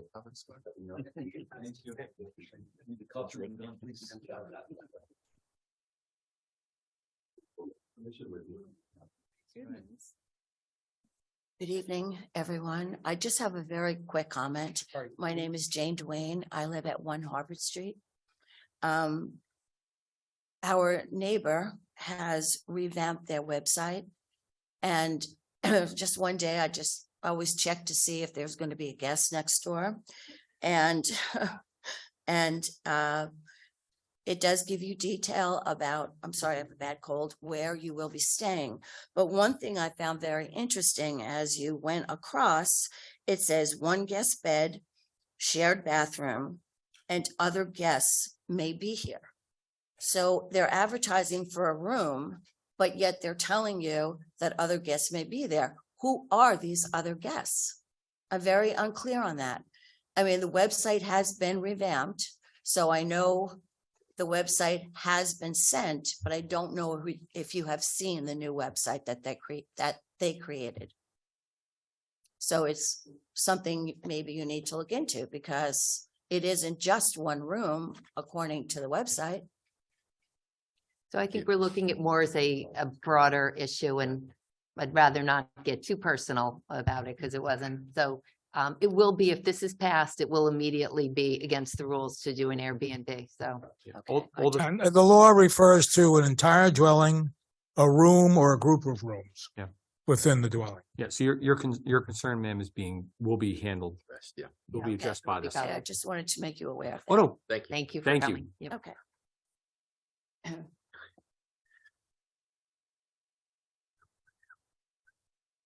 Good evening, everyone. I'm Willie T, live on Harrison Street around the corner from these people. And I just have one quick question on the enforcement, the fines and everything else like that. If you miss your water bill, they do add onto your property tax. Could that be enforced that way instead of chasing these people around for fines? It gives you more leverage to take action against them if the property taxes aren't paid in time. Under the present law, it cannot. Okay. However, part of the difficulty that I see with the law as it is written is that it is cumbersome. That by the time you go through the court process and whatever else, and the difficulty that I find with laws in general is it is not as articulated as well as being able to be enforced. If you make a registration provision in the law saying prior to doing anything like that, you actually have to go to the building department, file for a permit in any way, pay a fee to the building department, and that if there is a violation of it, then you're able to enforce it much quicker. I understand that I'm a member of the building department of town of North Hempstead. Understand that we have all sorts of problems with, getting guys fined that are doing unlicensed work. But I mean, this to me, I mean, again, I get the water bill and if it says you don't pay it, they're going to add it on you. And you say that's not feasible to do this, not easily done? This is a fine, which means it has to go through a court proceeding. Well, maybe you want to amend it to make it the same way the water bill is. Just an idea. I'm not Thank you. disagreeing with you. Any other? There's no point in suggesting that people register it because you can't do this. So what are you registering to do? Correct. Yeah.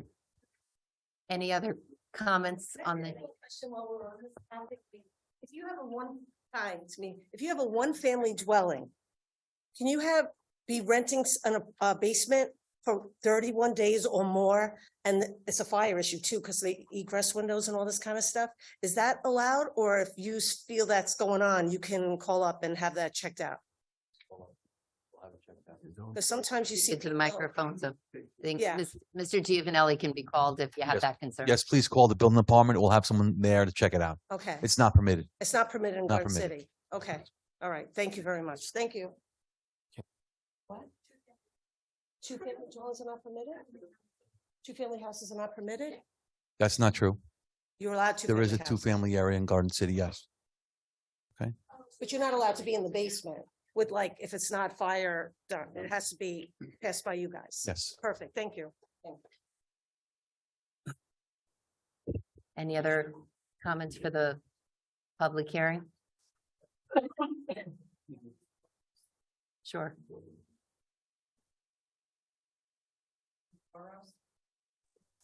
Mr. Oros, go ahead, please. Hello, yeah, Bob Rose, 28 Grove. I lived through this. We had a absentee landlord on Grove Street who rented out rooms in a house there. Unfortunately, Commissioner Jackson isn't here, but he really knows about that house because he used to send the police almost on a regular basis to that house for all kinds of things. The last time he sent somebody, the police there, the police arrested one of the residents in the building and they found a stolen car in the driveway. So believe me, I know how one house on a block can destroy the life of everyone on the street. And please do something about it.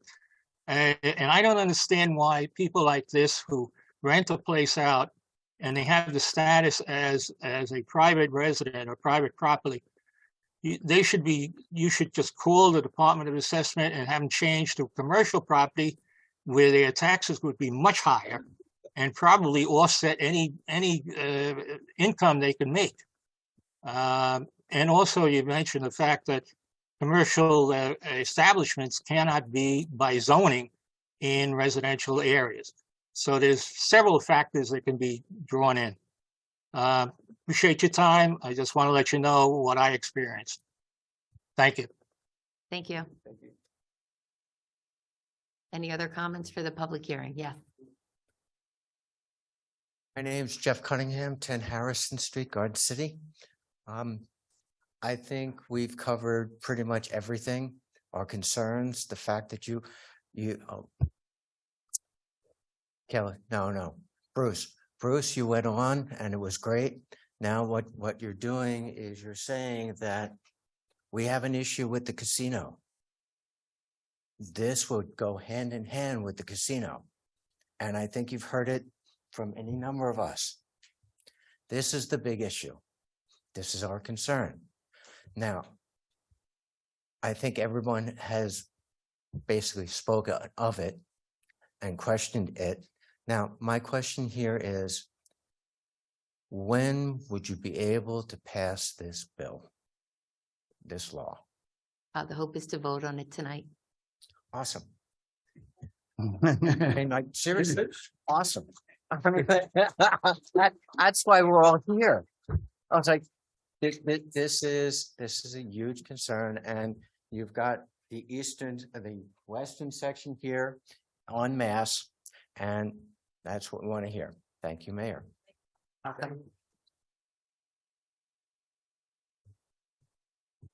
Any other questions? Anyone in the room or on Zoom? I'm sorry, any other comments for the public hearing?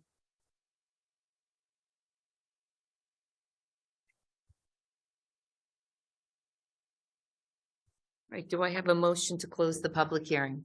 I'll make that motion. A second? Aye. All in favor? Aye. All right, the public hearing is closed.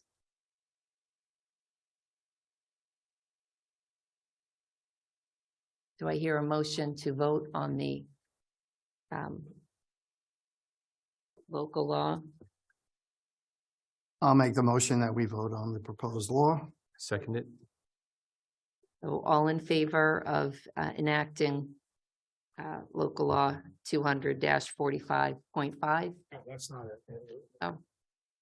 It will actually Oh. be known as local law 1 of 2023 All right. when it gets filed, but All right, so all in favor of passing the local law on transient dwelling units? Aye. Aye. Any opposed? Okay, it unanimously passes.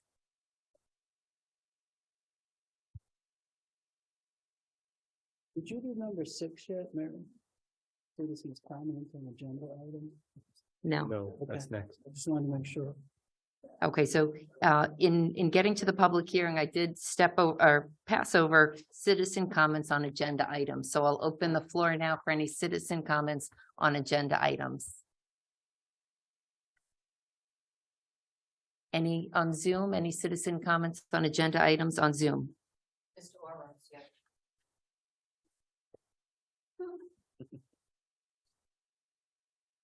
Hello again, Bob Rose, 28 Grove. Agenda item 3, which is the bond resolution. There's some questions pertaining to that and a little clarification on it.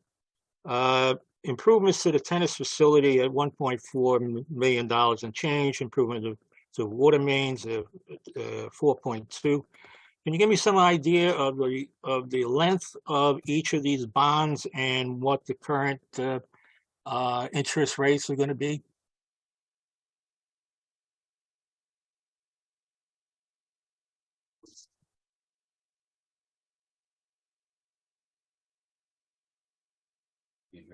It'll be, Yeah, we're looking at it.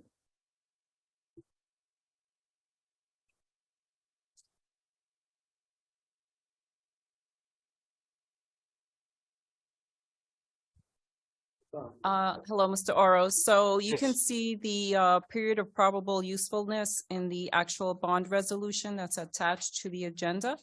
For the tennis facility project, it is 15 years and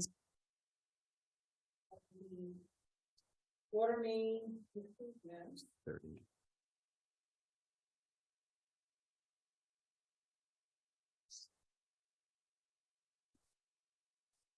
is 40 years. And we don't have interest rates because we're not actually issuing the bonds at the moment. This is just the approval by the board for me to go and finance these Ms. Wu, projects. your microphone must be out because I can't hear you. I'm sorry. So I was saying that the period of probable usefulness is on the actual bond resolution that's attached to the agenda. For the tennis facility, it is 15 years. For the water main project, it is 40 years. I don't have interest rates because I'm not actually going out to finance these bonds at the moment. This is just approval for the board to authorize me to finance these projects when the time comes. Typically, we wait until the projects are mostly completed before we issue the bonds. So that'll be, sometime in February when I actually go out to issue the bonds. So we'll know the interest rates at that time. Okay, you said on the water it's 40 years? 40? 40 years, yes. Obviously, that's the maximum amount of years that we can finance. We will not issue bonds for that amount of time, but that's the maximum amount of time that we could finance this project. Okay, thank you. On question 15, which has to do with the sidewalk over on Whitehall Boulevard. I have a question on that. I looked at Whitehall Boulevard. There's approximately 13 homes on one side of the street where this house is located. 3 of them now do not have sidewalks. If this one is granted, that means 4 do not have sidewalks. 9 do have sidewalks. Now, my question is, what is the purpose of having a sidewalk and why are they not uniform throughout the village? I mean, after all, if I have kids who have ride bicycles or something, I'd rather have them on a sidewalk than the street. If I had young parents pushing strollers, rather on the sidewalk than the street. If I have elderly people in wheelchairs or pushing a conveyance, or on with a cane. I'd rather I'm on the sidewalk than the street. So I don't understand why you go around the village.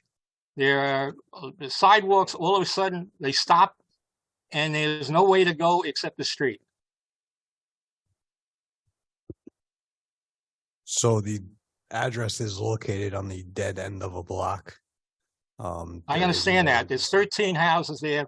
The 4 on the end will have no sidewalk. 9 of them going down to the next road will have sidewalks. So where would you rather have kids? In a house with a sidewalk in front where they could play and ride their bikes up and down, or the one that doesn't have a sidewalk, or they have to go to the street? So is this a general, I'm trying to understand your question. We do have within the village, most areas have sidewalks, but the Nassau Haven area does not. So it is it varies, and I don't know the history of, why some areas chose to have or not have sidewalks. I do think a consideration in this recommendation to allow this is that it is not anyone's walking path anyplace. Well, I think mean, it you would got be a very different question if it was. Well, if you walk down, let's say like Hilton Avenue, you can walk down Hilton Avenue, all of a sudden the sidewalk ends. You go down any of the number streets, 1, 2, 3, whatever, there's no sidewalk. And I'm just wondering why. I mean, I heard from the past that the owners of the properties didn't want sidewalks, and that's the reason they weren't there. But I know for a fact that there's an easement, which means that from the street about 10 feet or 15 feet into the person's property, that's village controlled. That's the reason that we have village-owned trees, and the sidewalks and so on are under code, which means that even though they're owned by the village, it's the private owners of the buildings that coincide with those sidewalks, we have to take care of them. So I don't understand how some people get away with it and everyone else has to deal with it. Okay. Mr. Rose, I'm not sure anyone here is equipped to answer your question sufficiently. I think, as we all know, the village has been here for quite some time. It was developed over a very long time. We can look into see why, say, Second Street doesn't have a sidewalk. I'm making that up. I don't know if Second Street does or doesn't, but I know Wyatt Road has sidewalks because they put them in when the Mott brothers put in the Mott section. But I think it was probably more of a historical thing that was done at that time. So we could look into it if you would like us to. As I say, you go down This is a Hilton, or you perfect- go down any yeah. of the number streets. Wait, There's a lot of them don't have sidewalks. Mr. Ross, this is Trustee Kelly. I don't want this to devolve into a history lesson. This has been an issue that the Traffic Commission has been concerned about for some time. You look at a street like Third Street, and there are no sidewalks on part of the street as we come onto Third Street from Franklin Avenue. And then as you go up towards Hilton, suddenly there are sidewalks. And we've been looking into that because one of the goals of the Traffic Commission, as you may have heard, is to create pedestrian pathways throughout the village. That's why we were looking at the crosswalk on South Avenue as it approaches Rockaway. We've been looking at connecting things, and certainly Third Street between Franklin and Hilton is an example of a street that doesn't connect for pedestrians who are walking down Franklin Avenue and want to walk over to the pool. They'll be walking in the street if they go down Third Street. And we've been looking at that, and we have concerns about it in terms of the detriment to the walkability of the village. So I don't want you to think that this is not something the Traffic Commission is concerned about, because we're responsible for not just roadways, but sidewalks. And we've been concerned about what we call the missing sidewalks on certain streets in town. And rather than finding out why this started 50 years ago, 70 years ago that they didn't have sidewalks. We've looked into completing the sidewalk in different areas, not Nassau Haven. That has its own limitations in terms of space. But certainly an example like Third Street between Franklin and Hilton doesn't have that restriction. So I don't want you to think it's something that the Traffic Commission is not concerned about or hasn't been looking at. Having said that, I'm not going to move to take this off the agenda because I haven't looked into this particular corner of, I'm familiar with the end of Whitehall there, but we're looking at it in an overall issue, an overall part of the village to make it walkable. Thank you for bringing it up. I appreciate you letting me know that you're looking into it. I just use this as an example of not having uniformity. And as you say, part of the Traffic Commission, you're not only looking at traffic, in other words, vehicular traffic, but how people move around the village. And obviously you want them to move in a safe and secure environment. And that certainly is not in the middle of the street. So hopefully something can be done.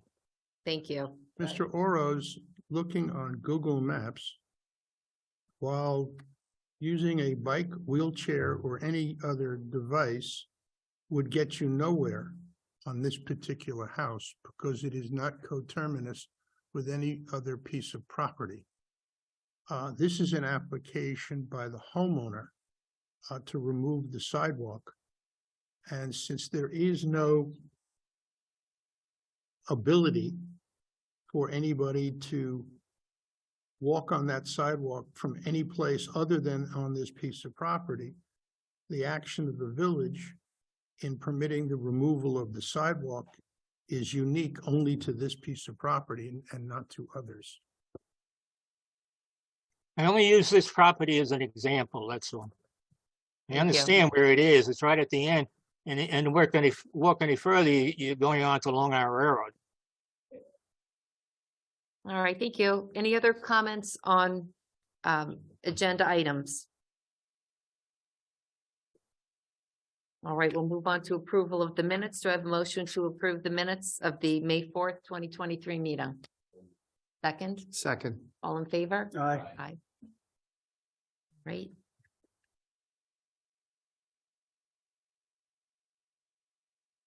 And we're up to the consent calendar. I don't think we have any new business, right? There are the two corrections. Council, can I just move to approve the consent calendar with those figures corrected in item 4 and 7? Okay, all right, so does someone want to, is there a motion to approve the consent calendar with item 4 amended to indicate 553,500 rather than 535,500, and with number 7 corrected to 14,250 rather than 14,265 as the monthly cost, and 170,000 rather than, I'm sorry, 171,000 rather than 171,180. Is there a motion? Second. All in favor? Aye.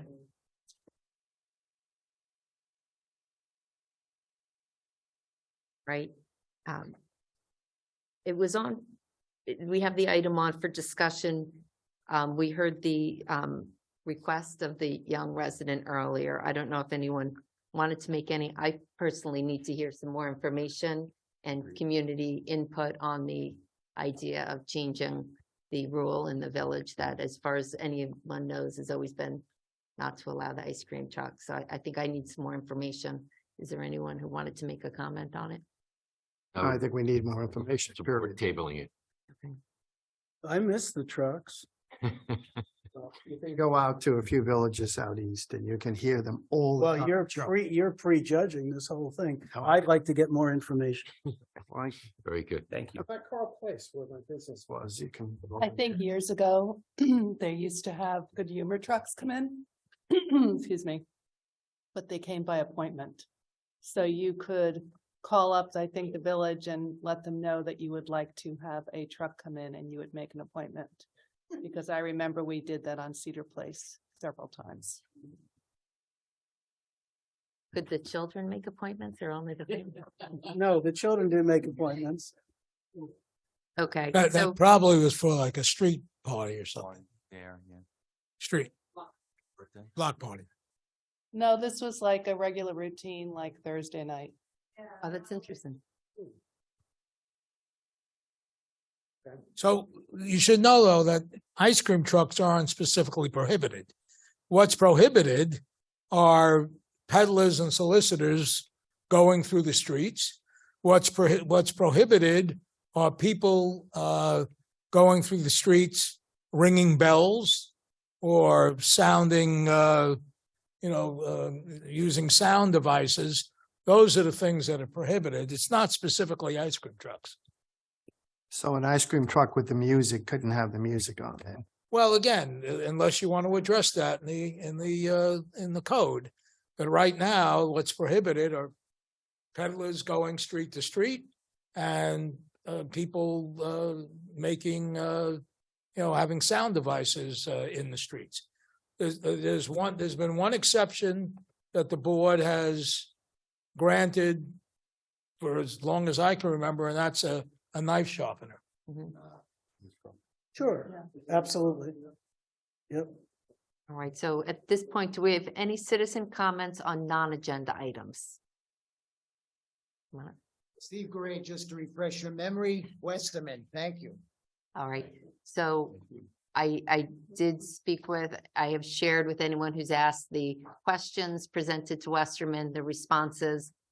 I did speak with Mr. Westerman and we'll be getting a report shortly that will incorporate the responses to the questions. So one report we'll be able to put on the website and that is the update.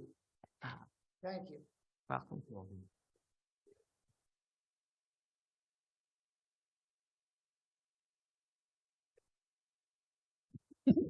Leo Stimler, 67 Huntington Road. Thank you, Deputy Mayor Chester, for bringing up your point, challenging Adelphi, the PTA, the Centennials and others to take a stand on the casino. It's not just the roads, the traffic, and because that's traffic impacts all those groups. But imagine the air quality, how the mayor is saying in her current issue of the Garden City News that there could be up to 20,000 visitors a day. Well, how are they going to get here?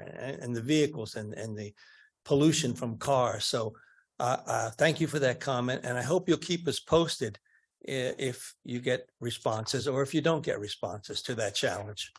We will do that. Thank you.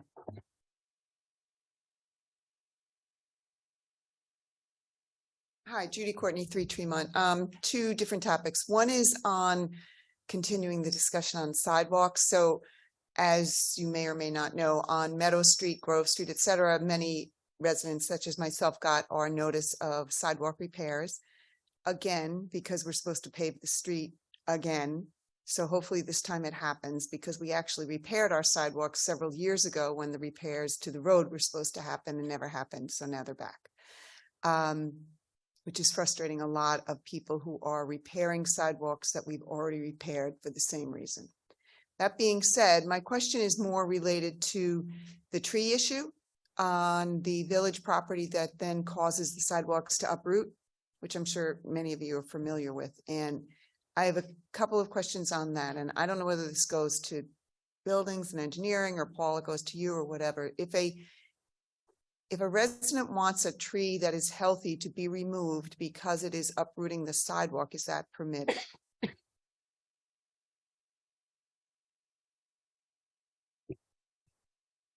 Judy, typically we do not remove healthy trees. So that would not be something we would look to do. So then what happens and has continued to happen is that the sidewalks are repaired because the village tree uproots them. And within a couple of years, the sidewalks are then raised and are out of code and have to be repaired again. Yeah, I don't have a response other than that's the problem with having trees on the medians in the village. You know, we had a discussion last night at the EAB meeting about trees, and we noted that in some instances, certain trees, certain species, the contractors can shave the roots a little bit to get the sidewalks flat. We don't necessarily encourage that for some trees because if it's someone that doesn't know what they're doing, they'll take too much off of the roots and then the tree becomes unstable. But that is one thing that we can take a look at when we start doing sidewalks. So I would ask that that issue starts to get addressed. I mean, there was beginning discussions to address this several years ago that somehow fell off the table. Because it seems ridiculous, right? That the tree, and I'm not in favor of cutting down trees, as you know, but and I don't have this problem, so I'm not speaking, you know, because of personal issues.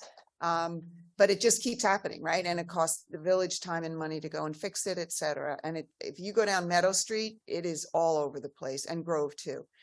My second question related to that is, if the roots of the trees go under this, literally under the sidewalk, so they raise the sidewalk, then they are on the resident's property, damaging the resident's property. Does the village have any obligation there?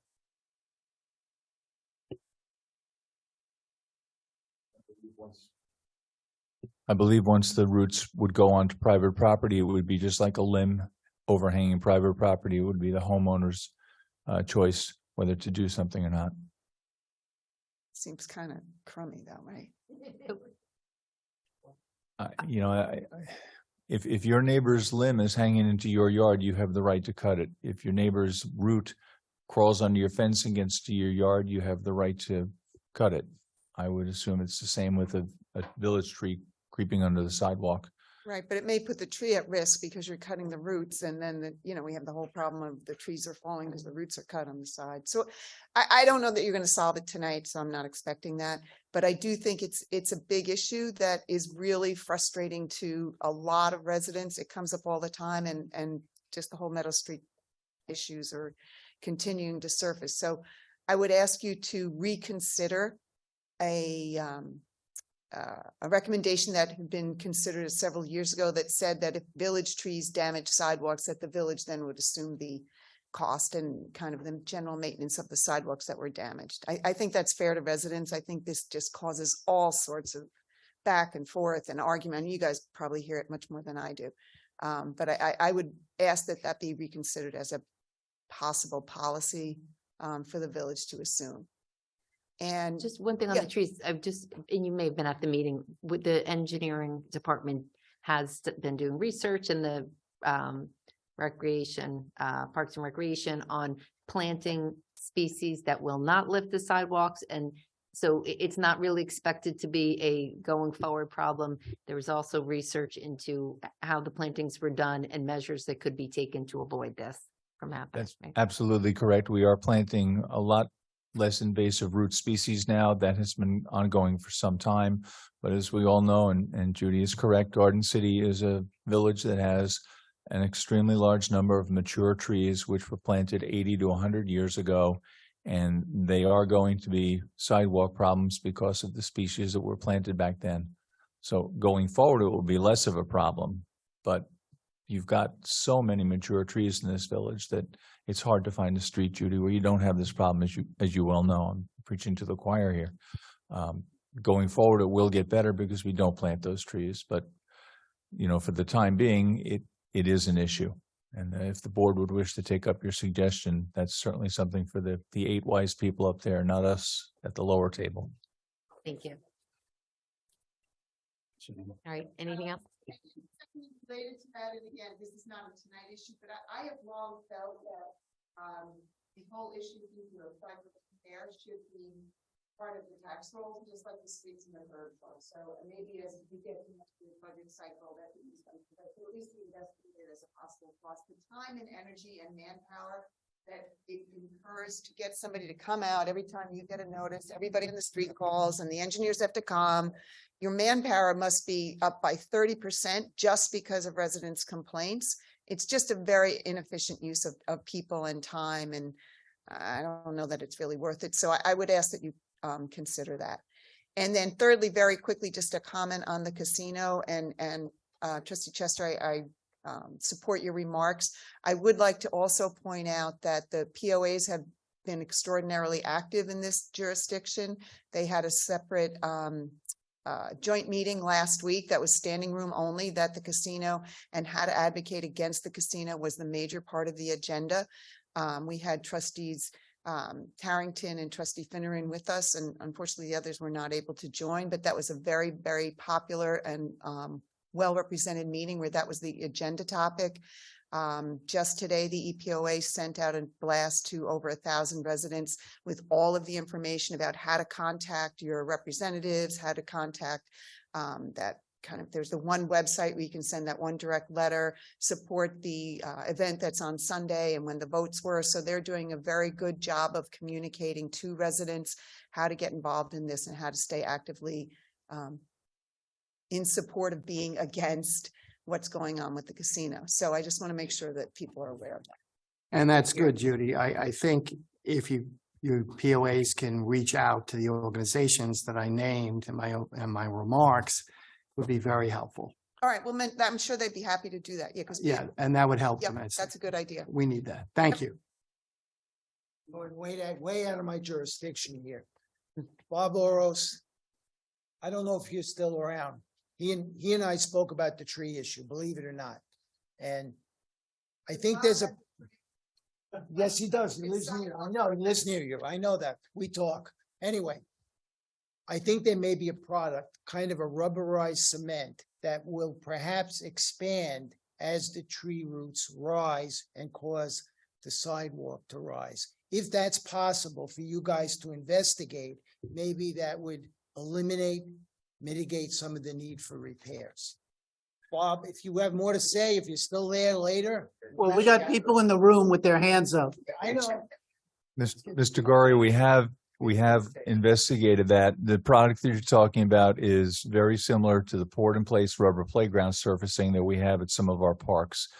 The issue with that becomes it does stretch and move somewhat, but eventually it does the same thing as cement. It buckles and it cracks, and then it needs to be repaired. And the repair costs for this material are much higher than the cost for repairing cement. And it has not gotten great acceptance in the field. Yes. Nice insight, Paul. Well, I didn't mean to sound surprised. Good evening, Stephen Lodi, 139 Meadow Street. Regarding the sidewalks. We did our sidewalks, I don't know if it's 6, 7, 8 years ago, right? Then they did the gas main on the street. So we're going to wait till we'd finish the gas main to pave the road. And we're going to do the water main. So we're going to hold off on the paving. So, I've been driving up a 1.5 inch bump on my driveway, waiting for this street to be done for, 6 or 8 years. And I was assured that, we did our sidewalks. We're not going to have to do our sidewalks again. And now we fast forward, right? Everyone got notices about their sidewalks. And as John Baroni mentioned, his team earlier, James Tweedy and Andrew Tock came out to my house this morning to review my sidewalk flags. Very nice. I don't know, I guess you're hiring 7, 8, 9-year-olds now. They're so young. But they did compliment how nice the village staff was. They were very happy working here, but very young kids. And at the time when I did mine, it was the village tree that apparently I was always told I'm not allowed to touch that damaged the sidewalk. I couldn't trim that tree. I couldn't touch that tree because it was a village tree. Even though the branches did go well beyond the sidewalk over my property, I never touched the tree. So when they did the sidewalks, they took out roots that were 4 or 5 inches around. And I had a whole pile of roots in front of my house. And then after they did the sidewalks, we had a storm and the tree used to go like this and the grass used to go up in the air. So I called the village and they took the tree.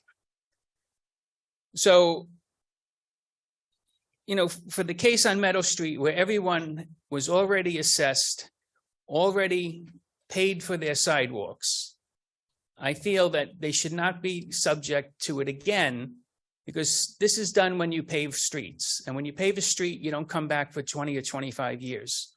And you're coming back in 8 years or whatever it is, and assessing these same homeowners for the same problems, most of which are caused by the village trees. And a couple of years ago, when village trees damaged people's sidewalks, the village paid for those sidewalks because they were going to get the money back from FEMA. And really, it was the homeowner's responsibility. And the village took care of it because it was a massive storm and they knew they were going to get refunded. And I think in this situation, when I was told several years back that we wouldn't go through this process again, that the village should look to make an exception on the Meadow Street situation, because the same people are getting assessed for the same sidewalks, for the same trees causing the same damage again.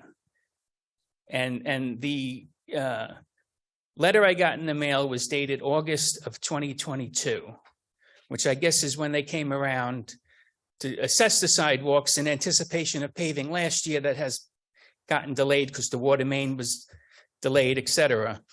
And we've discussed it in the past that to give people 30 days notice to get the work done, and I know this paving really isn't going to happen maybe for a couple of months, so the 30-day window is not a hard number, but to hand somebody a letter, especially some people who may have just moved in the house, barely have 2 pennies to rub together, for a $4,000 or $5,000 bill for their sidewalk work, when you really knew almost a year ago what they were going to be assessed at, and they could have been notified that this is coming down the road. And we've talked about that at meetings with trustees, at property owner meetings, et cetera, that if you know you're going to do these certain streets, and you usually do know a year ahead of time which streets you're aiming to do, they give the homeowners a heads up that this big bill is coming so they can plan a little better.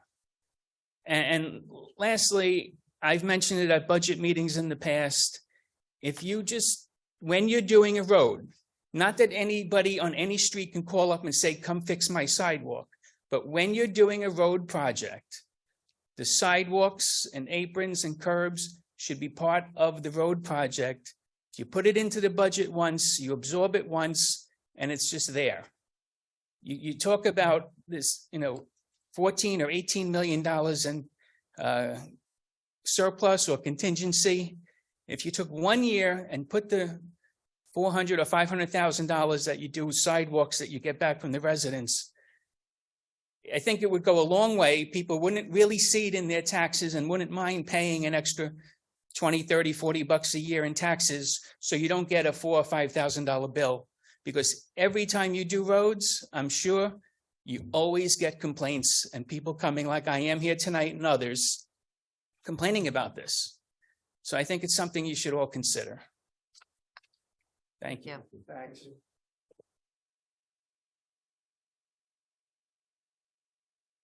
Good evening, Mayor and Board of Trustees. John Wilton, President of the Garden City Chamber of Commerce. So I've been on garbage duty all week, and it's something I think that needs to be addressed. So the Elias Management Company just power washed, that's behind Chico's in that area. They just power washed and actually got no dumpsters. The Elias property, I'm sorry, that's the Elias. The Polepski's, which is where Orchid is, just power washed as well. But going up and down the street is all the businesses just got notification about their non-compliance with taking care of garbage. We've created this. It's not my fault. It's his fault. It's Leo's fault. It's Madison Nisha's fault. It's TCBY's fault, whatever it might be. So studying it, looked at it specifically today, I spent about 3 hours, and what's happening, you have food next to non-food. The non-food is just taking boxes, throwing them in the dumpsters. And the food people come out and throw plastic bags on top of that, or whatever the case may be, and it spills over. So I think maybe we should come up with a plan where sanitation gives them a check sheet that says cardboard should be broken down. All right, or things of that nature should be accomplished to try to facilitate getting the garbage in the dumpsters. Specifically at night, if you go by the restaurants at night, when you have the staff coming out at night, they don't even up the gates, they just throw the bags over. Bags hit the ground, they burst open, whatever the case may be. So I think there might be a method collectively where we give some kind of documentation, because when they all got notices, I got phone calls. And they said, hey, John, it's not my fault, it's his fault, or it's her fault, or it's their fault. And talking to them and looking at them and bringing them to the garbage areas, they're right. There's boxes that take up 2 whole dumpsters, and then you have 4 plastic bags with food refuse next to it because there's no room in it, and they're not breaking it down. So I think maybe we should give them a check sheet or something that comes on the village letterhead that says cooperatively, let's at least kind of address this, let's come up with a plan of attack, and if not, then we'll have to give you some kind of notice, because they're getting the notice and it's becoming counterproductive because they're all blaming each other as to why it can't work. They do want to help. Also, across the board universally, our R2D2 garbage cans that compress are universally disliked. Nobody likes them. In other words, you put 1 pizza box into it. Unfortunately, I don't think there's enough pressure to crush it as we thought it was when they were originally purchased. Everybody prefers the round ones where you can take the bags out, put garbage in. So as we're coming into the promenades, coming into the Belmont specifically, it's something I think we need to address. And I think we should probably come up with some kind of check sheet or something to help them understand what we need them to do. So that's a suggestion. I think it's a good suggestion, John. I know those garbage cans were thought to be a good idea that would alleviate the problem, but they're not, unfortunately. Yeah. And they were expensive. Yeah. John, my suggestion is if Mr. Baroni can do a survey of the people that actually pick up the garbage. Last year, I did that. I followed the garbage trucks and the garbage men to figure out which cans they like and which ones they didn't. Right. Because as you noted, that if you try to put a pizza box inside the R2D2, as you say, it will not slide down. Correct. So therefore, anything else you put in there will stay where it is. Those units actually have sensors in them to tell DPW that they need to be changed out, but they are never full because they are stuck at the top. The other thing with the garbage cans is the ones that have the metal tops. I'm not saying that it is helping the backs or not helping the backs of any of the people that pick them up. Those bad boys are heavy. Oh. I believe your suggestion should prompt us to take a look at what is ergonomically more effective for the removal of the waste. Because I noticed that some of the cans actually open from the side. Right. So you slide it out versus having to take the metal lid off. Some of the merchants have even said, give us a key. They don't understand that it doesn't compress like we understand. I'm more addressing now the dumpsters versus the cans on the street. The dumpsters are the big problem. Okay, beside in the back of the buildings and the driveways and the alleyways, that's where we're having the big issue. Because what's happening is you get a retailer that's gets a delivery, Madison Niche, Coquette, or whatever the case may be. It all comes in boxes from China. They're just throwing them back. They have young girls or guys working. They don't have any compression Right, requirements. they're just throwing the boxes in there, and then you have a food establishment coming and there's no place to put it. So the employee who's not that dedicated just throws it on the ground. So I'm focusing really on that. Listen, I think the R2D2s as we go forward should not be replaced. I think we should put round ones back in.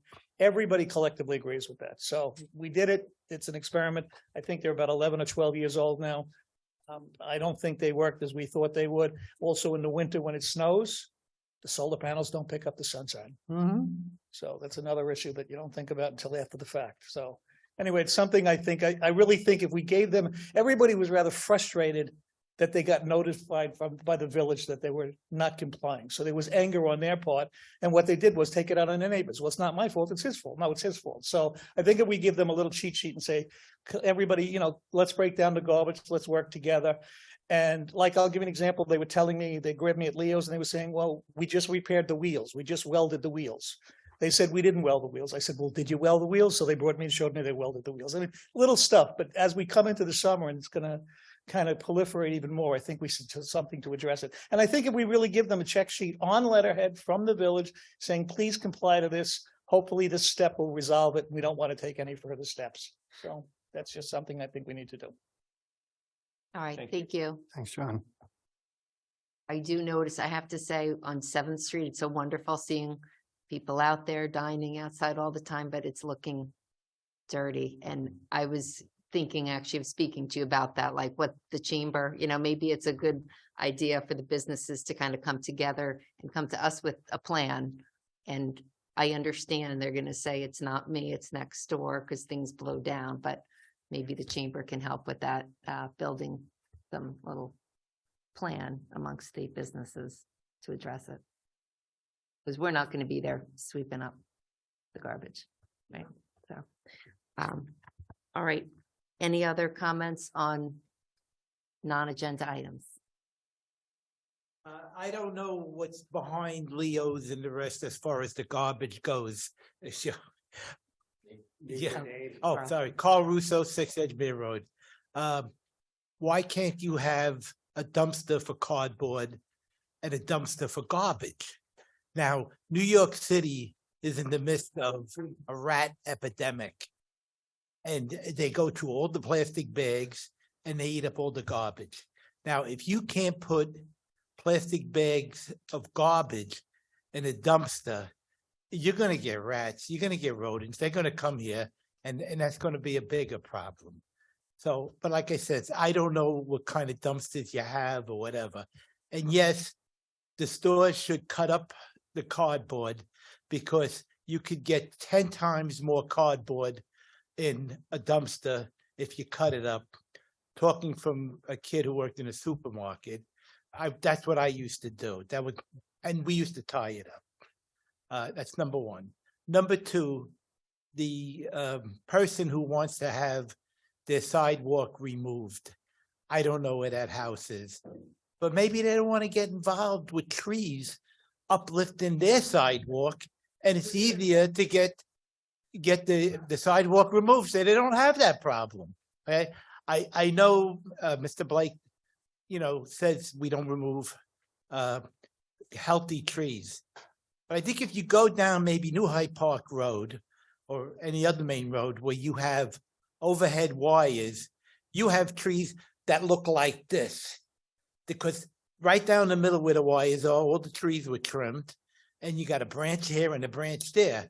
So I think that looks kind of ridiculous. And the last thing that I like to say is Garden City spends a lot of money in upgrading a lot of things.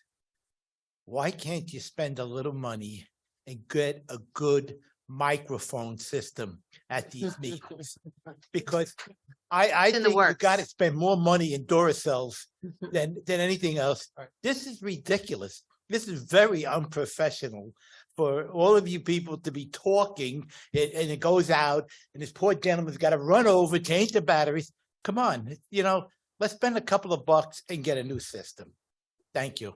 I believe that's already in the works. Thank you, though. Thanks for your comments. Any other comments from anyone on non-agenda items?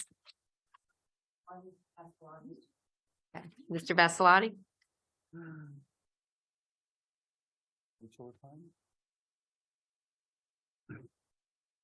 Mr. Vassalotti?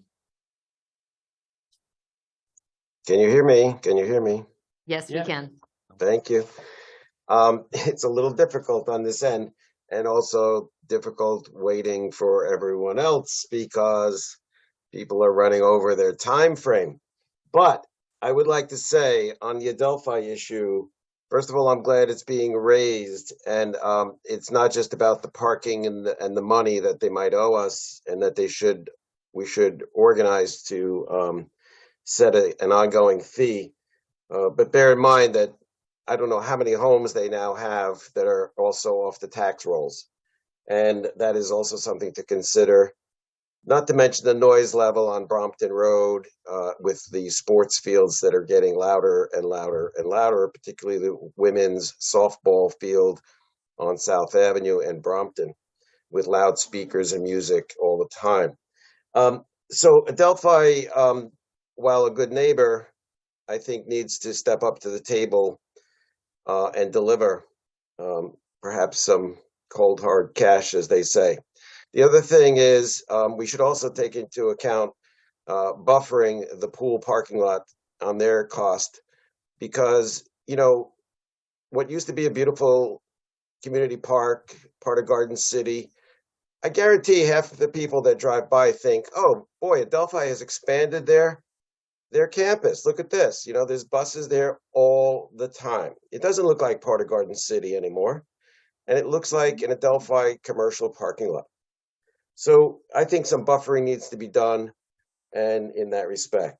Now, regarding the Cherry Valley crossing and the new bridge, which is great to have, the railroad construction company who works with the Long Island Railroad on this project has been finalizing the landscaping and the repairs to the sidewalk area that they installed. And thank you, Mr. Baroni, for following up on that, because that sidewalk was very, very dangerous. And now they put soil and grass there so kids won't fall off their bikes or break an ankle going to the middle school on that west side.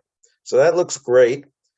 They're working on the abutments. There's 4 abutments, obviously 2 on the south, 2 on the north. And they're putting, you know, stone and leveling it and cleaning it all up and planting grass. However, the north side doesn't look so great, and I don't know when they're going to get to it, especially the corner by the middle school, which is all full of debris and branches. They haven't put any of the backfill of granite stone on the middle school portion. It's very dangerous looking area. Someone could lurk in there in the evening, and it's really bad looking.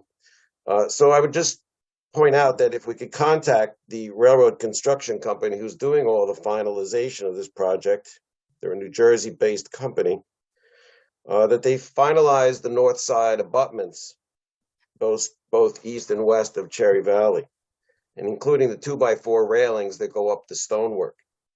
At any rate, the good news is that we have a pineapple now on both sides of the bridge. Has anyone noticed the brass pineapple? No one's noticed the brass pineapple. Well, there's a huge brass pineapple. We noticed it. Very cool, very cool. It's quite nice, actually, which means, you know, welcoming and hospitality, a nice little addition to the front of our middle school. And finally, on the Maryland project over by Roxbury Road, I know we've been putting in a lot of new signs there, and they're all needed. Bill Lucano, part of the group, Bruce Chester, Paul Rothenbiller, everyone's been working on this project so diligently, John Baroni and Giuseppe and everyone. But I got to tell you that the neighbors aren't cooperating.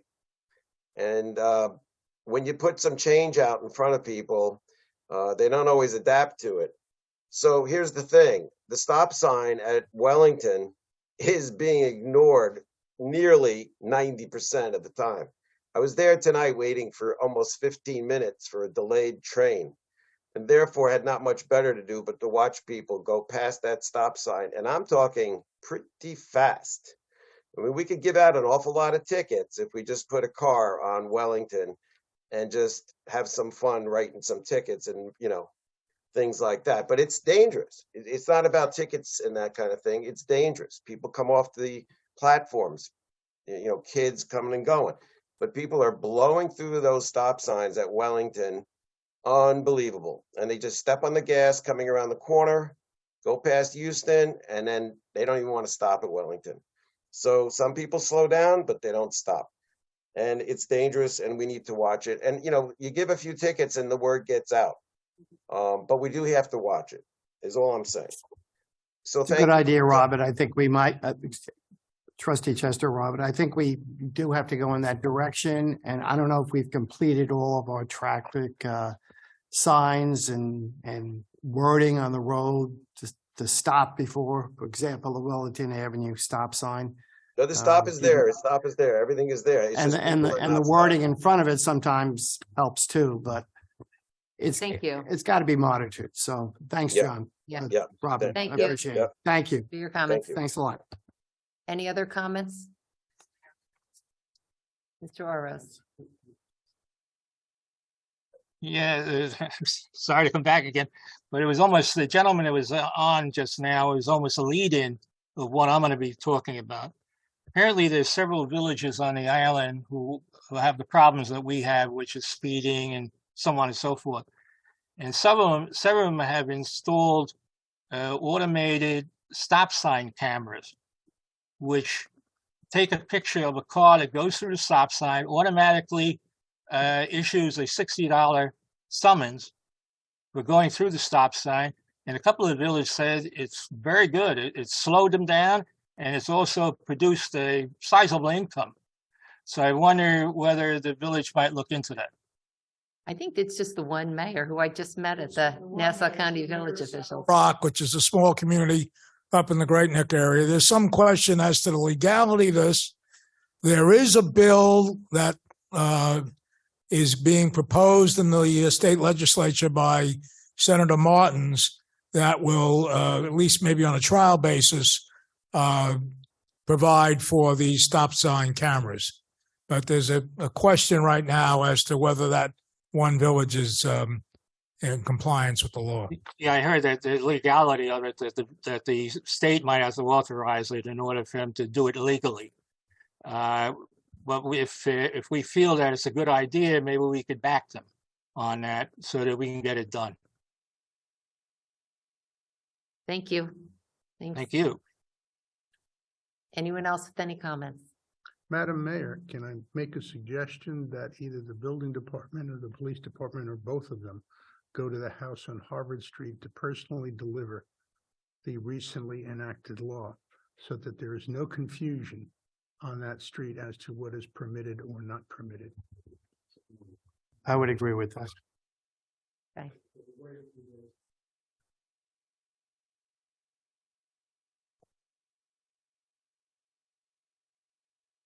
I'm a little concerned about that. Yeah, you know what? I'm done. I don't. We'll I don't- discuss it I after. don't- Yeah. I don't think that's necessarily something we should decide to do on the spur of the moment to approach a private residence. And I think that's something that should be subject to much more discussion. I agree. We can discuss it, but it's getting past being a private residence, apparently. All right, any other comments? All right, do we have a motion to adjourn the meeting? I have a second. All in favor? Meeting's adjourned. Good night, everyone.